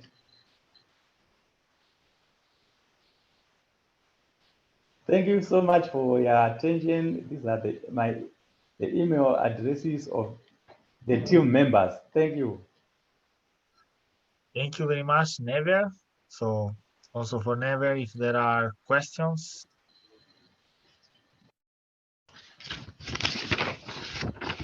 Congratulations, Never, for such a good idea. I was just wondering, am I audible to you? Yes. So I was just wondering, you yourself have some training on this topic? What makes you to do this project? Oh, excuse me, please come again. What motivates to make you this project happen? Do you have training on the topic? Yes, thank you so much. In terms of our plan, after raising awareness and mobilizing people, the people who are going to benefit in the project are going to be trained as a way of building their capacity on the concepts of ecological organic agriculture. You have taken some training on the topic. What is your background? My background, I have some training on the organic agriculture and also ecological agriculture, biodiversity. So my background is more into agriculture. Okay, what about this then ecological agricultural practices? Who will create that standard operating process and all? Who is your partner is expert on that? Yes, my partner is also well versed in that. Okay, so in this forum, this is about also innovation. So what innovation do you bring in? Because this concept of ecological agriculture is already in there, right? What is new and innovative that you will bring in? Thank you so much. You find out that in some of our rural areas where we live, this concept has not been integrated. People do ecological farming, others do organic farming, but not putting them in the same basket. So what we've thought is that to bring the two, to integrate ecological farming and organic farming together. On this side of the world, it's a new concept. So that's where the innovativeness is in terms of our local communities. Okay, who will pay for your service and how do you earn from this to sustain the project? Okay, did I get you that you are talking for who will be in the survey? Who is your customer that will pay for the service and how would you earn to sustain this project? Yeah, in terms of payment of the survey, the service, where there is some funding needed, we are proposing that the farmers, they have a small fund where they contribute to cover for the expenses, the operations, but it will be just minimum because most of the items which they'll be using will be locally available. But if not locally available, it means that they've got to find them somewhere, so they should pay. So they can have a small revolving fund which the farmers can manage. So in terms of sustainability, we find out that this is going to be owned by the of this project. So it means that it will be for them and for their benefit. So it can stay when they realize that these organically produced foods are becoming lucrative at the market. So they tend to fetch higher prices than those from conventional industrial agriculture. So I think it can be sustainable and also very lucrative. Okay, is it just the concept that you are presenting today, or have you done some prototype of your idea, or have you done some case study on this where you have done a pilot testing or something of your idea to combine ecological and organic farming? This is just a concept which we are producing and which we are aiming at developing the idea into prototype later. Okay, thank you very much, Neville. I wish you all the luck. Okay, you're welcome. Thank you. Thank you, Santosh. Other question for Never?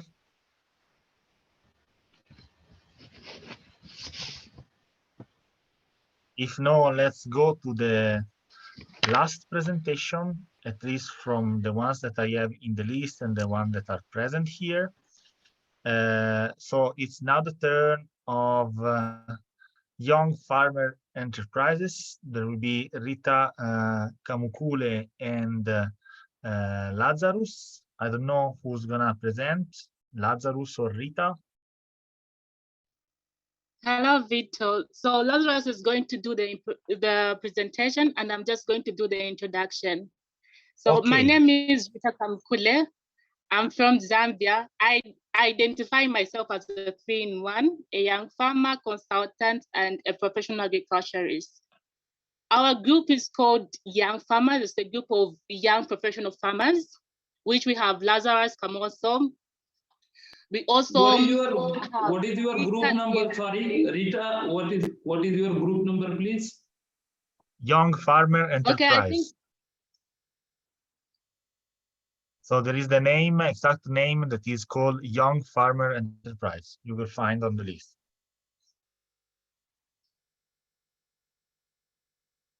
Please, Rita. Yes, thank you. So Lazarus, please come through.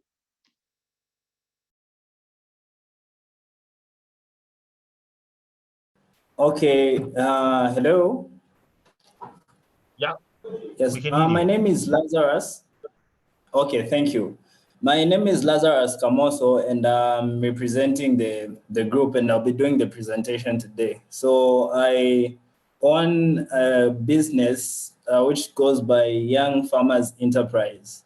What we do is we are consultants, and we help farmers to discover how they can make their businesses more profitable and scale up from being smallholders to medium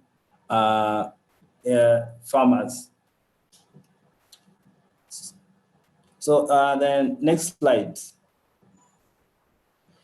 Okay, so for the problem statements, as you can see, the point on top talks about how rural communities have been deprived of basic needs. And it's the same rural communities that have the potential that we need in order to develop as a country. So as there is that vehicle that we've drawn, which is representing economical development, and the abbreviation that is there stands for smallholder farmers. These smallholder farmers are the drivers of economic development. And we understand that because they are the ones that have access to land that we need in order to produce volumes that will enable us to produce enough products that can help us to develop economically. So the challenge that is there for these smallholder farmers is they lack access to education, finance, and technology. They currently use traditional methods of farming, which have really hindered their production levels and reducing how much they produce and only making them produce enough food for them to eat. But they do need to expand and grow, which is something that they have been trying for so long and have failed to achieve. So in order for them to do this, the destination here is sustainability, but there is an obstacle of access to these three things. So that is where we are and our statement of the problem. Can I have the next slide?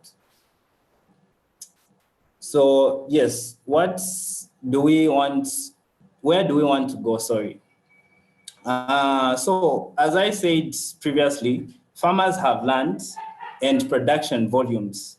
So these production volumes that they have is because most of the majority of our farmers in Zambia are smallholder farmers.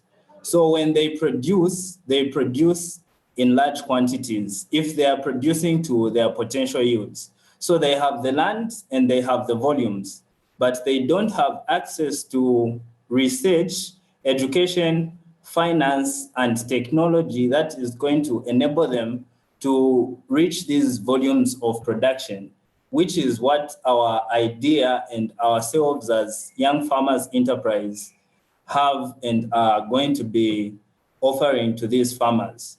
So we believe that if we can provide this to the smallholder farmers, we are going to be able to reach the goal, which is overall sustainable development in the communities. Next slide. Yes. So how we intend to get to our goal or our business plan is by using agriculture support centers.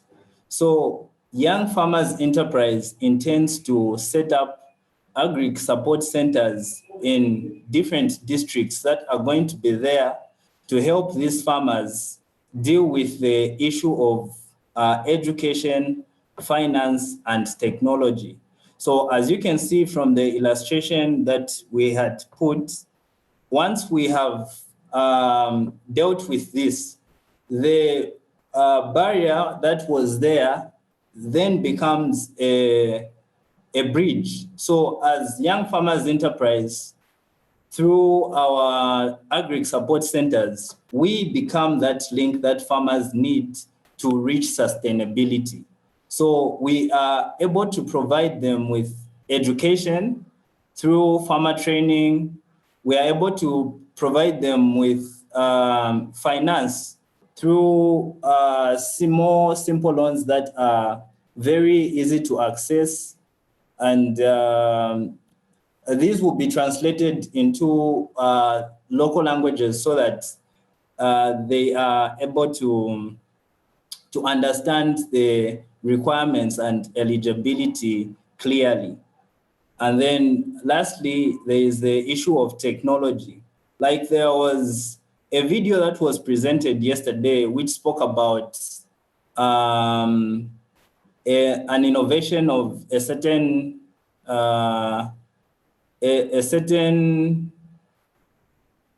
application that would help farmers to remotely assess where where they need to apply fertilizer on their fields specifically.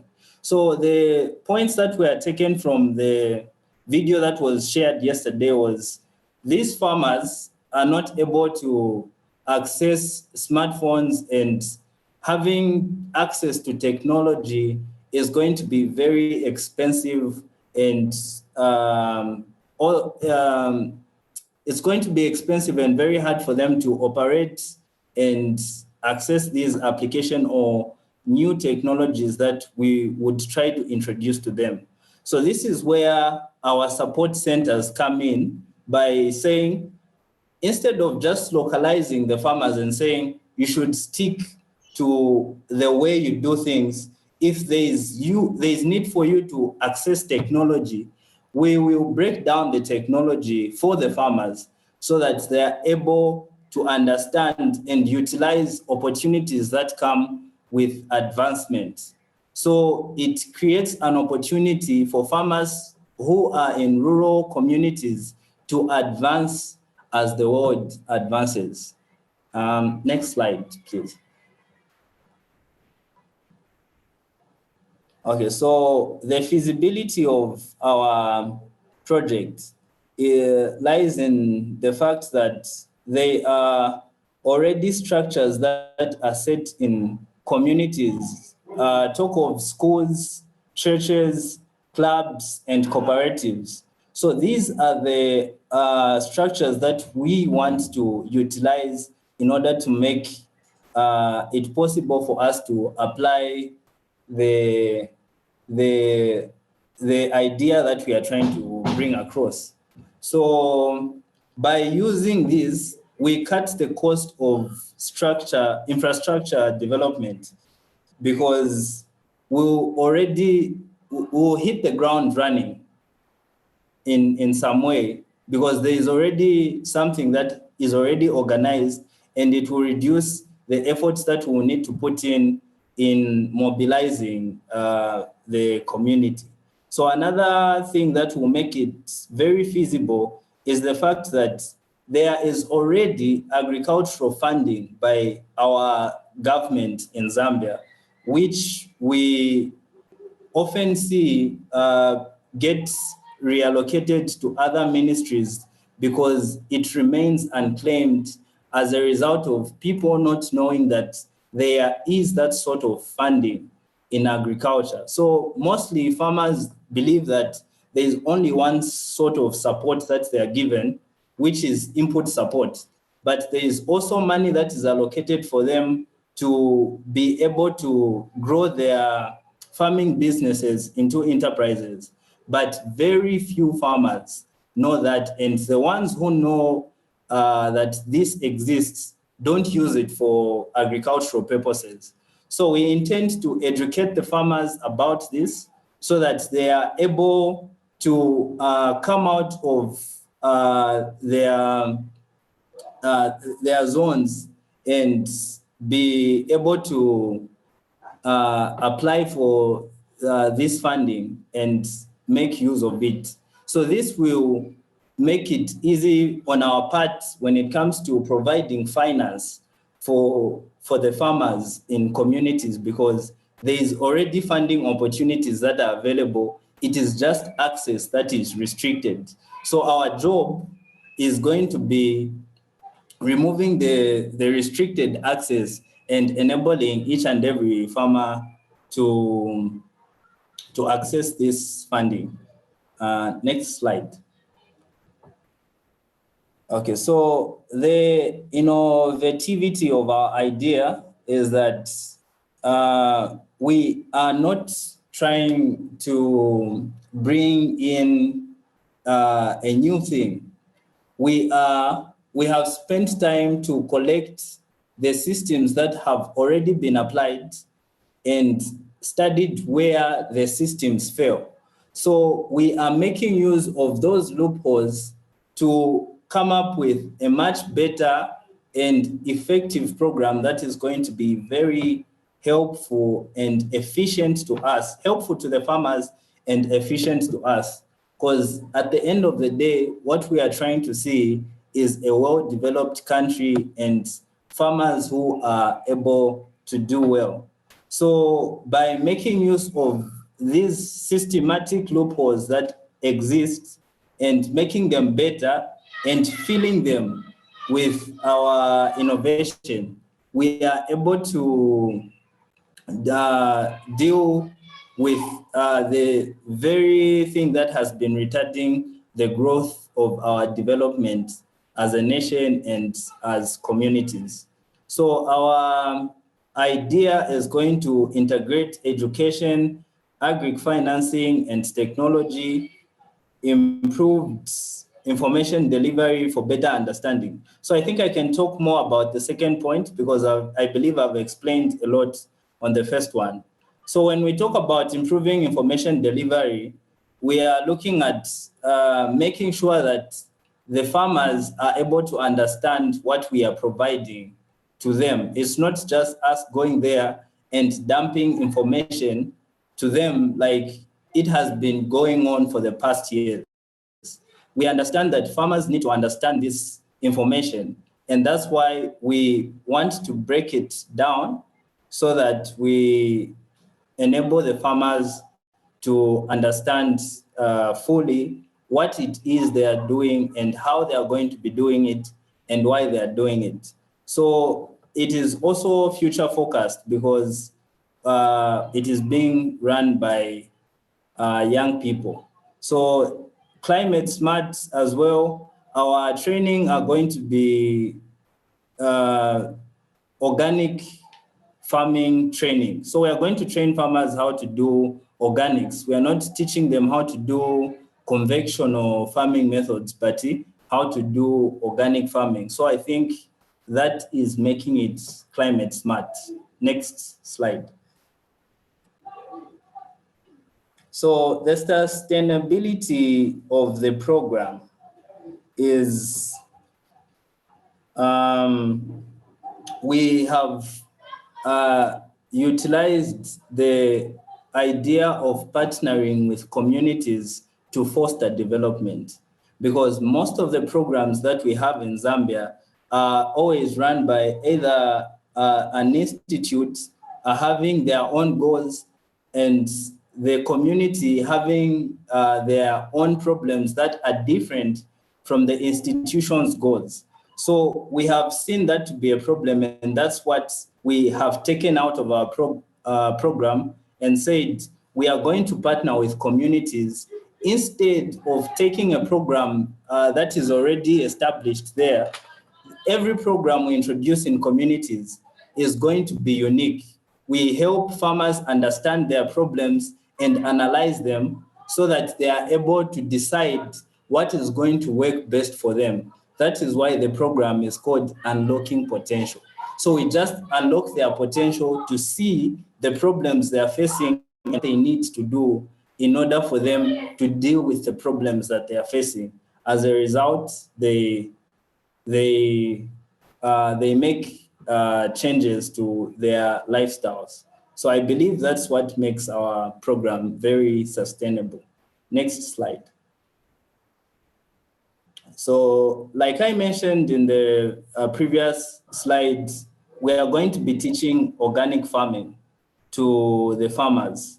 So it is already climate smart because organic farming is identified with sustainable agriculture, which is very much in line with the climate smart agriculture. So I believe just by the virtue of us training the farmers in organic farming, we are participating in climate smart agriculture. Next slide. Okay, so this is our plan for communication. We intend on using social media, doing Facebook campaigns, newsletters, and mass media. We are going to be using radio programs like talk shows, also campaigns on radios, and print media. We are going to be using booklets, T-shirts, leaflets, and anything that is going to support the program in terms of communication. So we also have social gatherings, community meetings, and farmer field days, so that whatever we do on Facebook, we are also able to do on a live space with the people directly in the communities.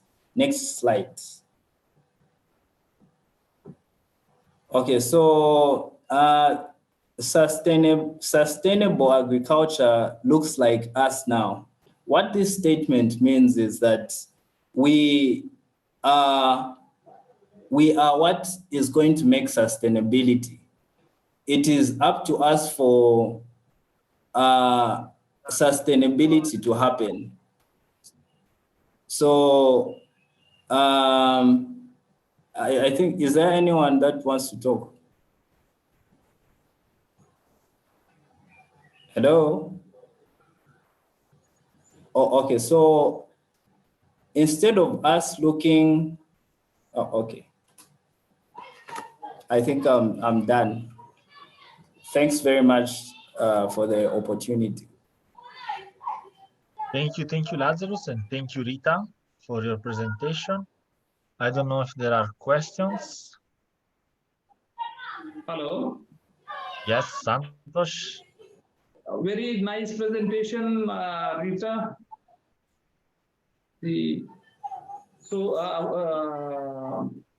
Lazarus already presented, right? I think it was wonderful capturing the imagination. But exactly what services that you are trying to sell was not clear.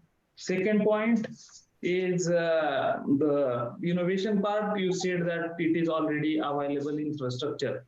But what is the motivation for the already available infrastructure to collaborate with you?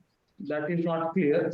And the climate smart factor in your services is a little bit not clear to me. If you can highlight these 3 points in the answer, I would be thankful. Oh, okay, so you are looking for the climate smart part, and what else? Okay, I repeat. Hello? Hello, I repeat. Yes. You can start with the climate smart factor first, so I can add the other 2 points. Oh, okay. So for the climate smart part, we are educating and training the farmers that we are going to be working with in organic agriculture. So we understand how much damage has been done by the farmers who practice conventional farming. So we realize that we need to change. Good as a brief answer. Can you answer the second point? What exactly would be the services that you are trying to sell? Okay, so the services we are trying to sell is farmer education, agricultural financing for the farmers, and technology transfer for the farmers. So our services are going to be put in one where we have one center that farmers can go to if they need help for anything that is related to them progressing in agriculture. So if there are new technologies by different companies, we receive the technologies and introduce them to the farmers so that they are not left behind. You are working more like a group that helps people to disseminate their technologies to the grassroots level farmers, right? Yes. Okay. What about the infrastructure sharing? Like the way you said that you are not going to build a new infrastructure. That is very smart idea. But what is the motivation for the people to share their infrastructure already dedicated to some cause? Why would they share their infrastructure to your idea? How do you collaborate with them? Okay, we collaborate with them in a way that we are all chasing for development. In as much as they already have a cause to the infrastructure that is there, they still are facing the same problems that we are facing. So we, instead of us creating our own infrastructure, it might conflict with maybe traditional beliefs and everything. We want them to trust us enough to say, these are our people and they understand us in this way. So we are doing that specifically to have the community come on board. And if we do that, we already have numbers of people who are willing to take part in the idea that we are presenting to them, compared to most of the things that have been happening, because we have structures that have been set and have been left without anything because the community did not cooperate with the people that were setting up the structures. So we are trying to avoid that by making use of their structures, telling them to say, we are coming to be a part of you. We are not coming to set something that is different from whatever you already have. So it's a way of working as a community, not working with the community. I hope that answers your question. Yes, thank you so much. Okay. I think there is another question. So please. Yes, hello. My name is Chiara. I'm an international expert in communication for development. And so thank you for the presentation, Mr. Camoso. And just one question. So how two questions actually. How do you plan on selecting the farmers you will be working with? So what is your key target? What are your criteria to select the farmers you will be supporting? Okay. We are going to look at age, land size, and mostly it's age and land size. I think I let Rita answer this question because I think she's the one who will be in a better position. Thank you.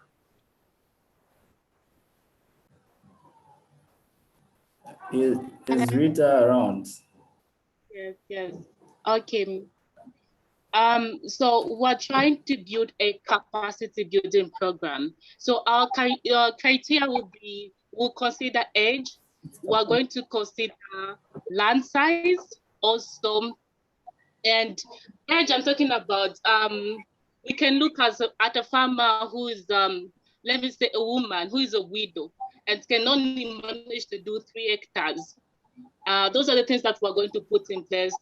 We're going to look at a young person. We're going to look at types of crops. I think those are just the things that we have set in choosing people to work with.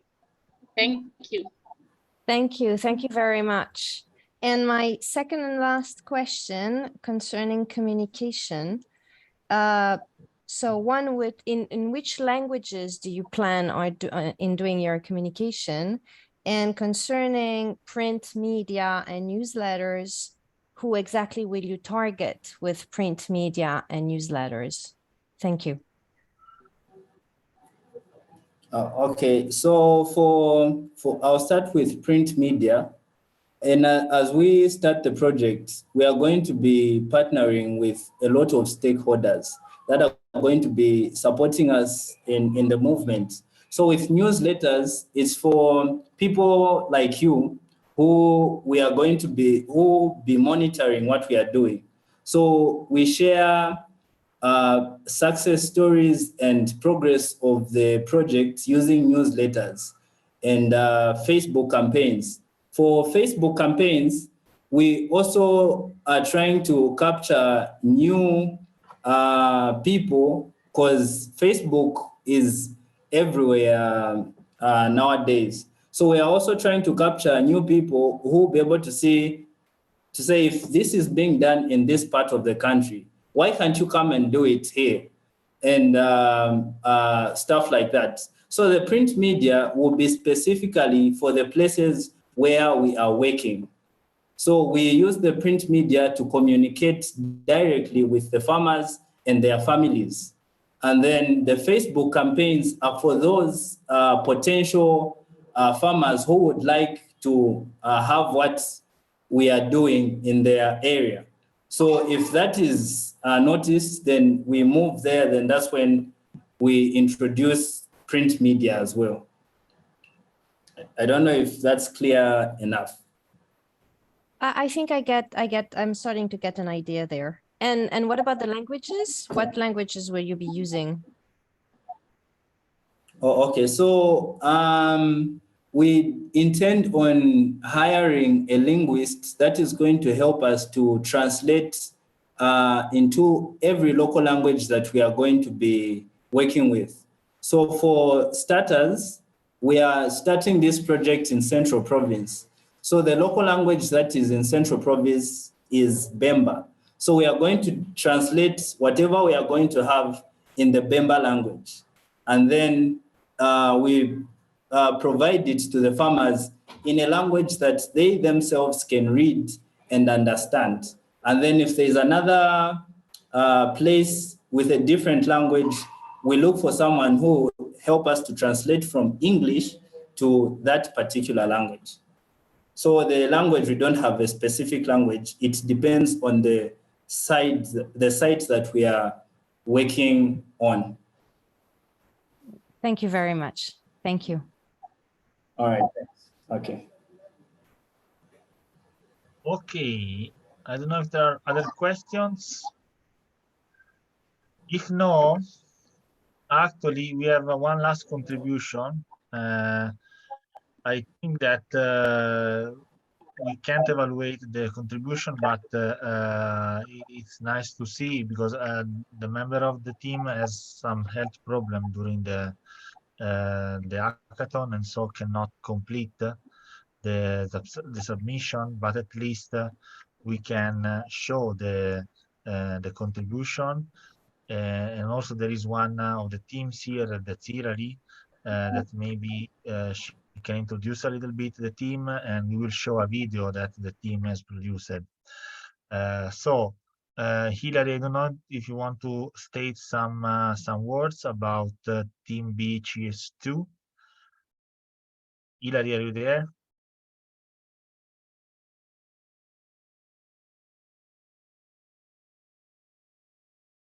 I don't know. Yeah, just then let's show this video that the members have sent to us. Unfortunately, as I said, the member of the team has hard health problem just in the middle of the hackathon. It's happened also in this situation, but they asked to show this video, and I will show that.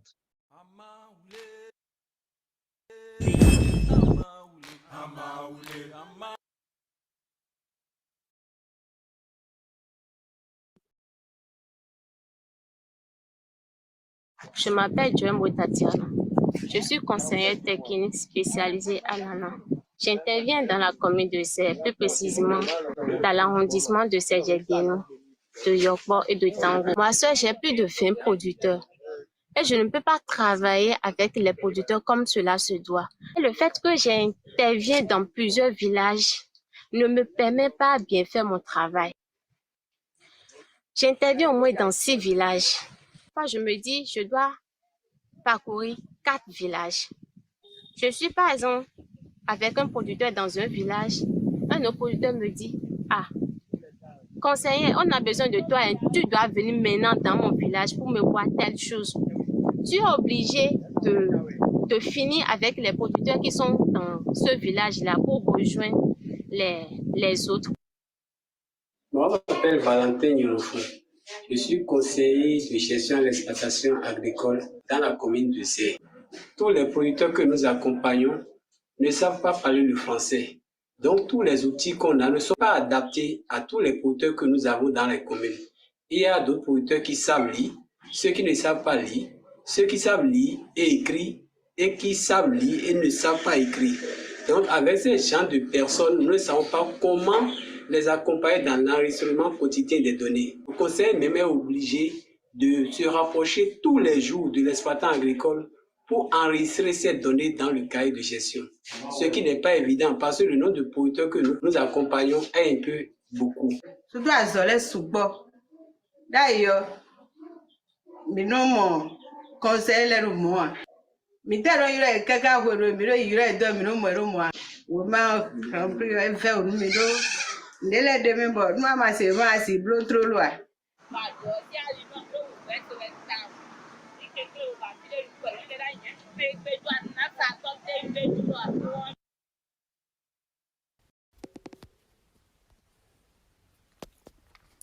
Farman est une application mobile et web destinée aux acteurs de la chaîne de valeur agricole. L'application mobile a une interface intuitive et conviviale à travers laquelle le producteur peut accéder au menu production, marché, services et aide. Le menu production regroupe le tableau de bord qui présente une synthèse des indicateurs de l'exploitation, l'onglet activités qui permet de programmer et d'enregistrer toutes les données liées à la gestion et l'onglet conseil qui fournit les meilleurs itinéraires techniques pour aider à augmenter le rendement de l'exploitation. Le menu marché permet aux exploitants de raccourcir le temps de mise à marché et de vendre plus aisément ou de rechercher les intrants dont ils ont besoin. Les menus aides et services facilitent l'utilisation de l'application et la vulgarisation de l'information dans le milieu agricole. L'interface web, quant à elle, permet aux encadreurs d'accéder aux données agrégées et aux indicateurs sur les filières. Le POC se réalisera avec au moins 300 producteurs des filières agricoles, maraîchers, fruits, céréales et avicoles et coûtera $20 US par producteur. L'ensemble du programme s'étalera sur une période de 3 mois. L'équipe Farman vous remercie.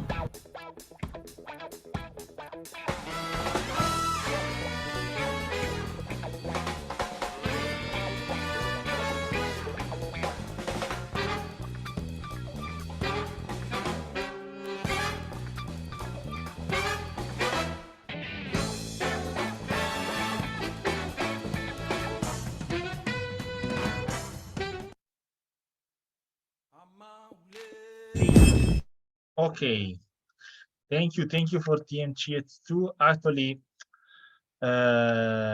we will see. We have to discuss with the judge about this. About this proposal. I don't know, Hillary, if you want to add something. I know that you are from this team. Hillary, I call one last time. Okay, if no, if Hillary has not anything to say, now it's the moment for the judges to meet and to discuss about the winners. First of all, congratulations to all, because it was not easy to develop a solution into 2 days, and you like all need a congratulation just for accepting these challenges. But we saw interesting solution on and interesting also collaboration that has been born into this session. So thank you for all the participants that have joined. Thank you for the experts that have been also helped us on the path towards these events. That we did a lot of webinars together before having this event, and thanks for all the experts that are here. Thank you also for the judges for the work that they're gonna do, and also for the possibility to have them to evaluate these proposals. So now I'll create for the judge just a message for the commission, for the jury. I'll create now a breakout room. We will discuss together about what we heard and about the solution that you proposed. And let's wait 1 hour. Let's give us 1 hour to decide and to make the voting and so on. And we will come out in 1 hour to you to select the 3 winners. So just 1 second. Okay. So in 1 second. Okay.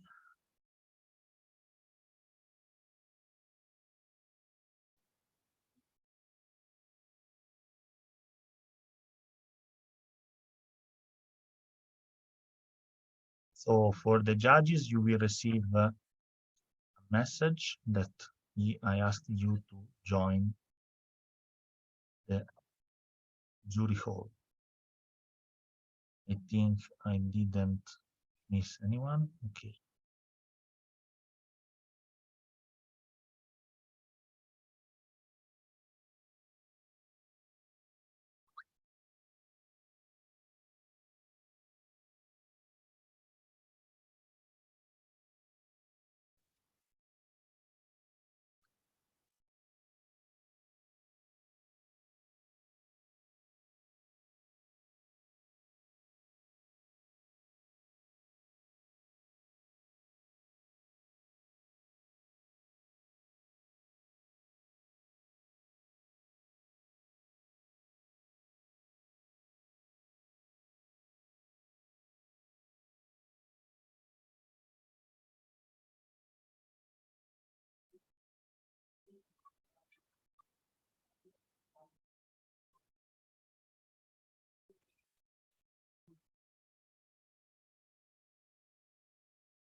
Hello.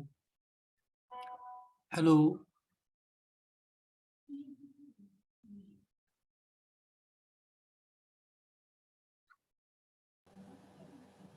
Hello. Yes, hello.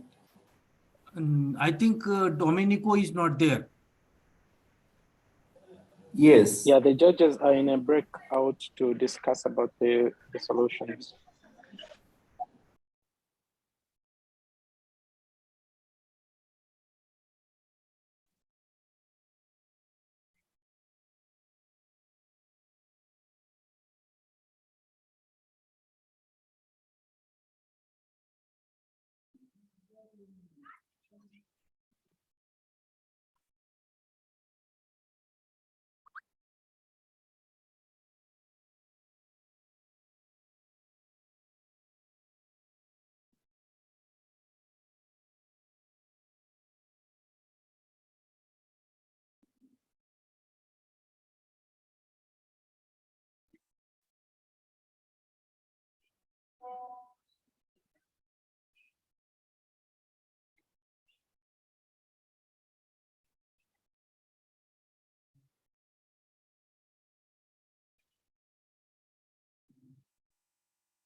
Hello. Hello. I think everybody, hello. Dr. Sudhir Doshi. Hello. Hello. Hi, we are waiting for the judges to make the decision on the winners. Okay. So you can just wait, yeah. They're in a breakout session. They'll be back.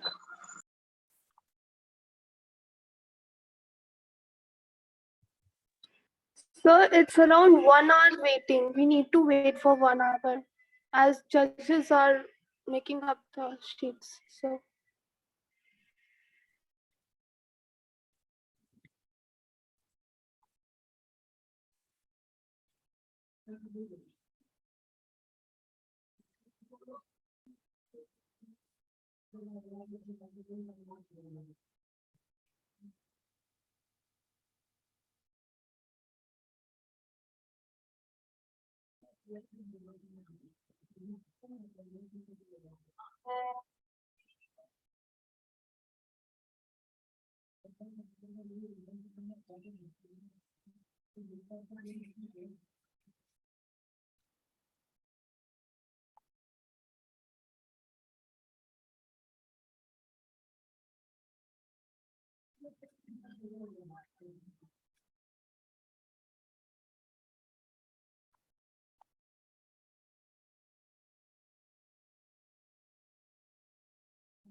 Hello. I wanted to find out, is it forbidden for us to network as we wait for the results? Because we can get to know each other even though we are from different groups and stuff. So I don't know if that's okay or we are just supposed to wait like this.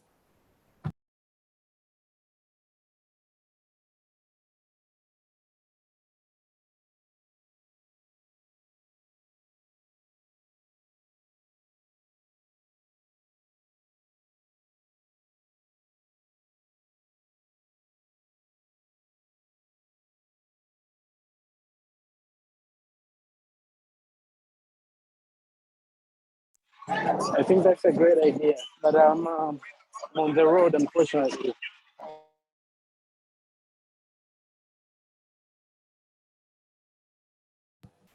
Oh, okay. You're on the road. You're traveling.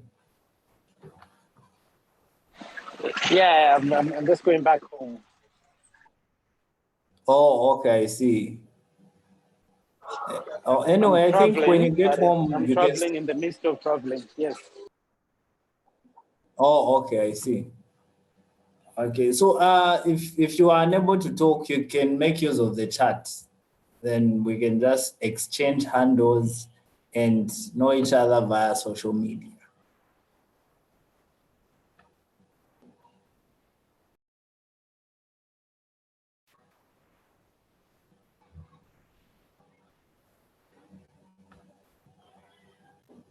Hello. Yes, Calvin. It is an honor to have you people. It has been a long discussion since from Summit Park. I'm really happy to hear most of the innovations that are coming out to help our communities. You people have really thought so much about the environment and future. Currently, I'm in Uganda and in a department of agriculture.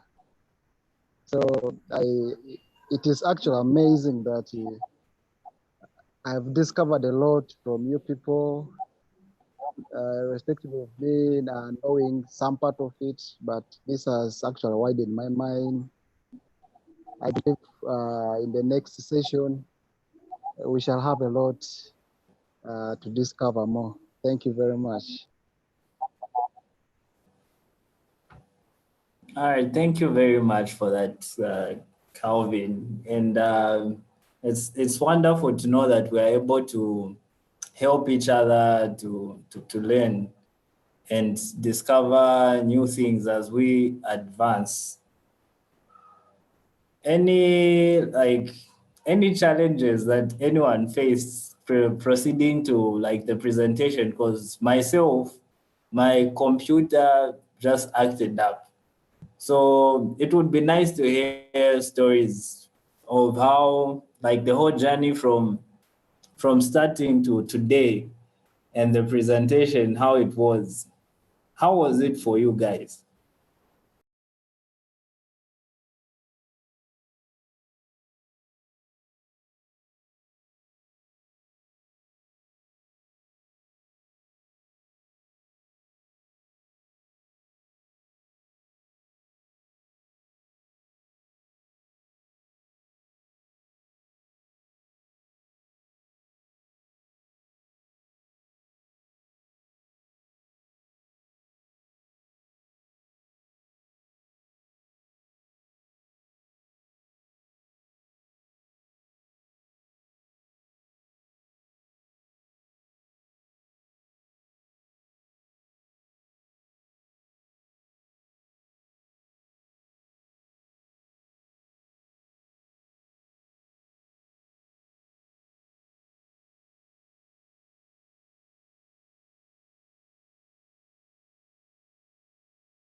Hello, hello, hello. We are back, finally. Hello to all. We are back. Just 1 second that I close. Hello, sir. Sorry for being long, but you have been so good, every one of you, that we struggle for make a decision, but was very, very interesting. We find very interesting a lot of your solution. We finally need to decide, by the way, but what I want to say that congratulations to all, because we take a lot of time in deciding, because your solution was all very good. So now we need to have like a rating. We need to decide who is the winners. But I don't want to discourage anyone to continue on the solution and on finding and propose idea, because maybe you cannot win this time, but you can win the next time, and from this time you can have lesson learned. You can this situation can teach you something. So hello, Lazarus. Yes, Vito. Tell me, you say that you have a question or not, or just mistake? No, I just wanted to inform you that I'm online. Okay, perfect. So I was saying that we discussed, we make a lot of consideration for the side, but finally we are there. And finally, we have the winners of this first edition of the AgriHackathon 2022. So a big applause to all, first of all, to all the jury members, all the participants.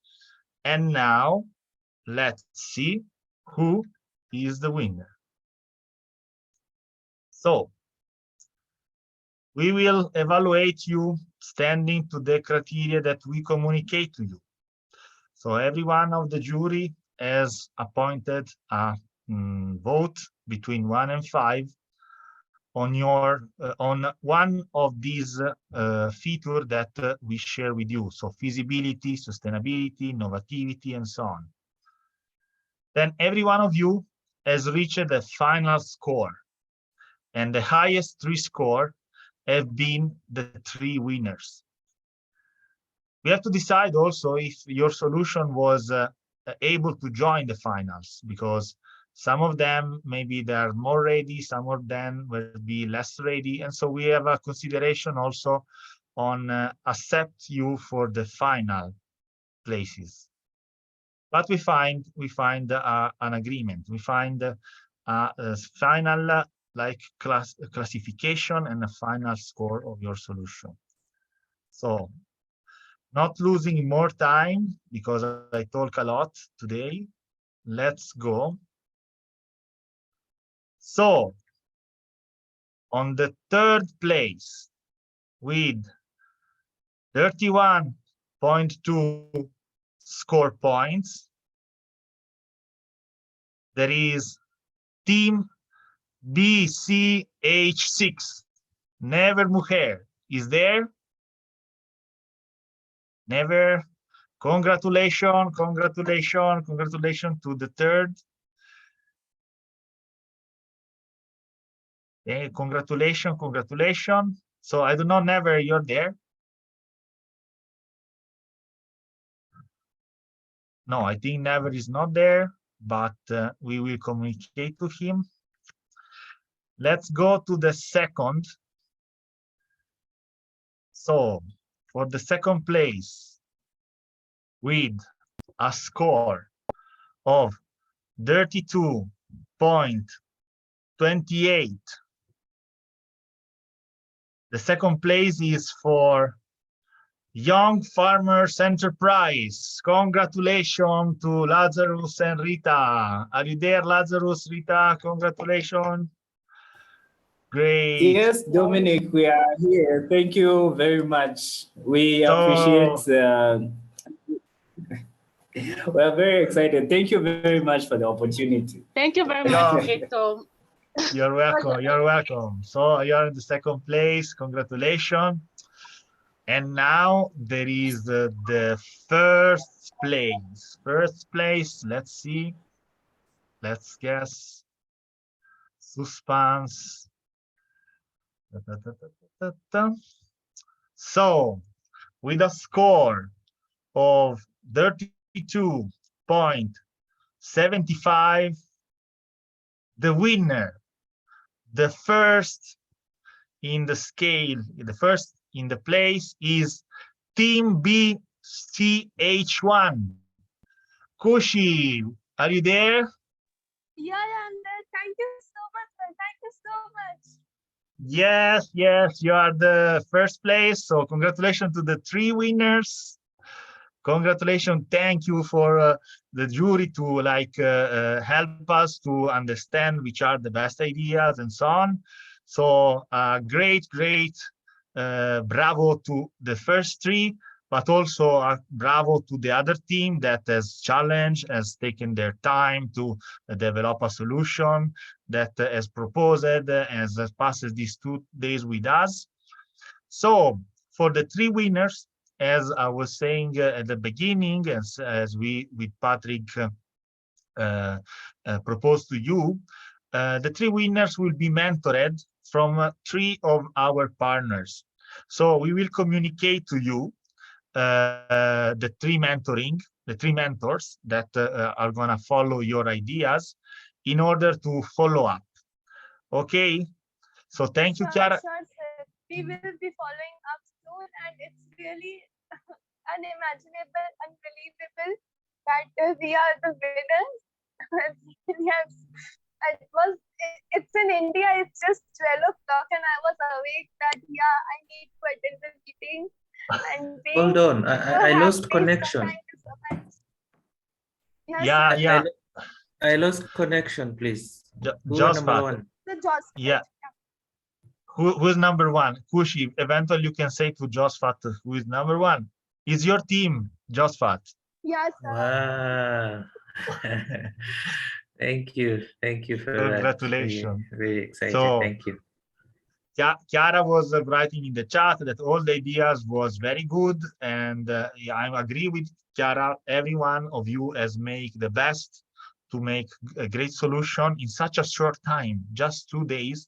And I want to imagine how much you can do. For example, the team that are winning in the time that will be mentored, or all of you, if we can give you a lot of time more, how you can innovate.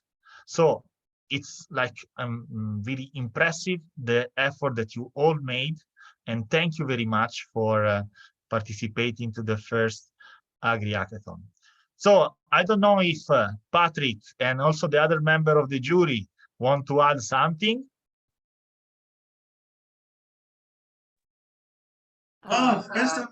First of all, I need to give the chance Clara. Thank you, Patrick. I was actually about to leave you go ahead, but thank you. No, I just wanted to say really congratulations to all of you. I think all ideas were really great. It's just that some of them were at a point where they could probably benefit more from mentoring, just mentoring, in respect to others who might need more than mentoring or were already well developed. So it was also, I think, an effort to try to see who could most benefit of mentoring, but all ideas were really good. And I don't know, Domenico, maybe at a certain point, we can also perhaps share with everyone, with all participants, some of our comments in case it can be useful to them. Yeah, to in the further in the future proposal. I'm an expert in communication, so I'm going to give everyone an advice. It is very important how you present your project, and so you really must put all your efforts into presenting so that the presentation is really spick and span, short, nice, well formatted, well presented, and that you try also to be as practical as possible. Not only explaining, you know, how it can relate to greater good, etc., but explain practically exactly what you are going to do, your everyday actions, and how you are going to do them, which with, you know, where you're going to find the funding, how you're going to start, how you're going to make it move ahead, really be super practical in your presentation so that one can really understand how your proposal will work. And that's it for now. So please, everybody, keep up the good work. Don't let it go. And yeah, insist and persist. Thank you. Thank you, Chiara. And I give the floor to Patrick, and then I will get to the point of Chiara. And I have few comments that I want to share. We share among us, the jury, and I want to share with you. So please, Patrick. Thanks so much, the team. You did a great work. I'm so happy. I see your idea is so amazing. Crowd have a lot of things to say, and it's going to give more advice.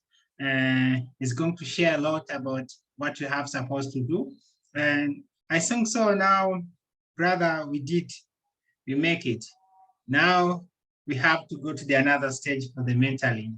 We have to build in this team into the reality now, to schedule them into the lead digitalization based on the climate issue and based on the agriculture issue. Now we are going to make something which is very amazing. I think so. This is going to be the first one and an amazing one. AgriHackathon in Tanzania have ever been happened, but now we have opened the door. We can do the amazing one for the next time again. Thanks so much, the team. You are so happy to hear your amazing ideas. Thanks so much. Thank you. Thank you to you, Patrick. And I agree with Patrick that he is the first of the many. And we open the door. I like this expression. So let's follow us about that. But I want to share what Chiara was saying. Actually, of course, we give an evaluation to all the proposals. Okay, all the proposals, even though the ones that arrived a little bit late respect to the deadline, the one that was not quite complete, and some of them have not been presented. So I share now my screen to say that every team that have presented, even the ones that didn't have some difficulties in finalizing the proposal, have been at least evaluated. But we also decided to give a point for, as I said at the beginning, a final yes, to understand if the proposal was ready for be mentored or was adapted to be mentored or not. And even though some of the proposal were not ready, we decided to give a score because it's important to take them in consideration. But of course, we have been obliged to penalize in a bit the ones that were late, the ones that have not presented, okay, because it's important. The other team, for example, have taken their time to present, have taken their time to be ready and to follow up on the instruction. And of course, they gain something. And this is how also life is working. Also, everything is working. If you struggle, if you make your efforts, you will have results. And this is valuable. This is a valuable lesson that also this experience, as also other experience, can give you. So, as Chiara was saying, keep up with the good work, because maybe it's not this time, maybe it's another time. There will be the chance, if you are working hard, if you are commit yourself, to obtain results. So thank you very much again. I don't know if Santosh or Monica or Ilaria or whatever you want to add a few things. Yeah, I would simply say as it has been a fantastic event. Even if we are virtual, we could sense that emotion that each team has put in developing the solution. See, I think all of them are winner in the sense that they are at least, trying to find out the problem in the locality and try to give the innovative solution that is suitable for the context. I think this attempt itself makes them winner and change makers of the days to come. I hope that they succeed in their efforts, whatever may be the idea they develop into the next stage, participate in many such forums, and also the next cohorts of this program itself. If they want to do so, they have all the comments that all the eminent jury panel members has given to them. They may consider those points and try to work out their proposals around those comments and suggestions. I think all of them would be able to lead toward the success, building the successful enterprises that really are capable to solve the problems that world is facing today. I am especially very, very delighted to be in the jury panel members, because what we have done today, even if we kept you waiting for a little more time, I think we had very strong discussion on each of the minute point of all the proposals. Even the proposal that were submitted little later, we have scrutinized all of them and tried to give justice to all these ideas on all the possible points. Some of the disagreements are always there. I especially don't want to be in the panels for the very important thing that it is the panelists, even if they are asked to select, the selection process is already a process of rejection, right? So you have to reject many to select one. So I am the one who likes to motivate people to go to the next stage rather than rejecting their idea. So that was little painful for me to do that part, but thanks to Domenico and his wonderful system that has created such a interesting way to do justice to all of your ideas. I think all of you must be happy for being here and sharing your ideas to the world, because this is going to be projected on Climate Social Forum and all other partners, websites and all. So congratulations to all of you, and have a good time. A lot of luck from India to all you guys to develop your ideas and become entrepreneurs that create big social impact and change the world for good. Thank you so much. Thank you, Santosh. I saw that Professor Mukheri want to add a few things. So please, Professor.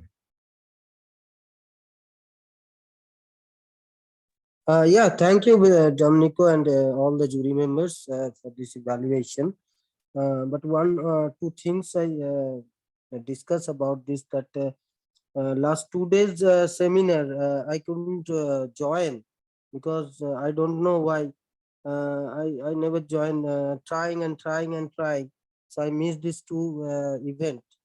So maybe next time it is not happen. And the another thing I just discussed, the process of submitting the PPT or submitting the presentation actually.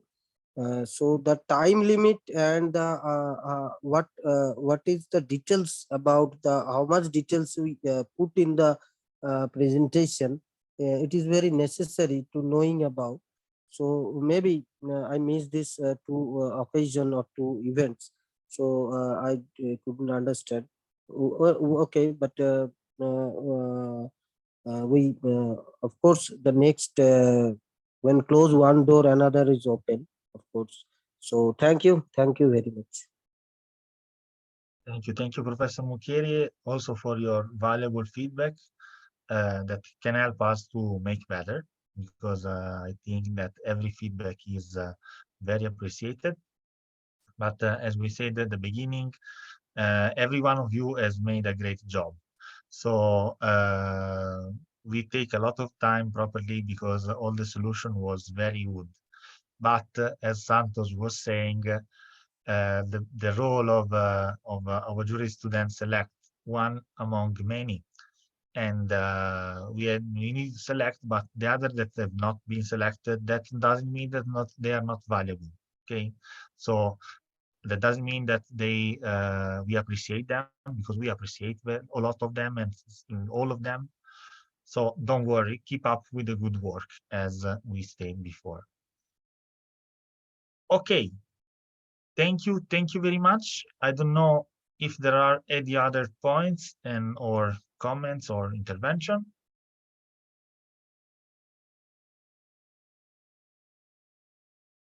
If not, let's close officially the AgriHackathon. Thank you very much to all of you. Lots of love also from Italy, I can say, and lots of love from every part of the world. See you on the next edition of the AgriHackathon that me and Patrick and all the team are gonna like prepare in for the next years. And let's follow up also on the many activities that we are running. Okay, the AgriHackathon community will not stop here. Bye. Good day. Thank you, sir. Thank you. Bye. Bye. Take care. Bye bye. Thank you. Bye. Bye. Bye. Goodbye. Bye. Thank you very much. Thank you. Bye. Bye. Bye. Bye bye. Thank you.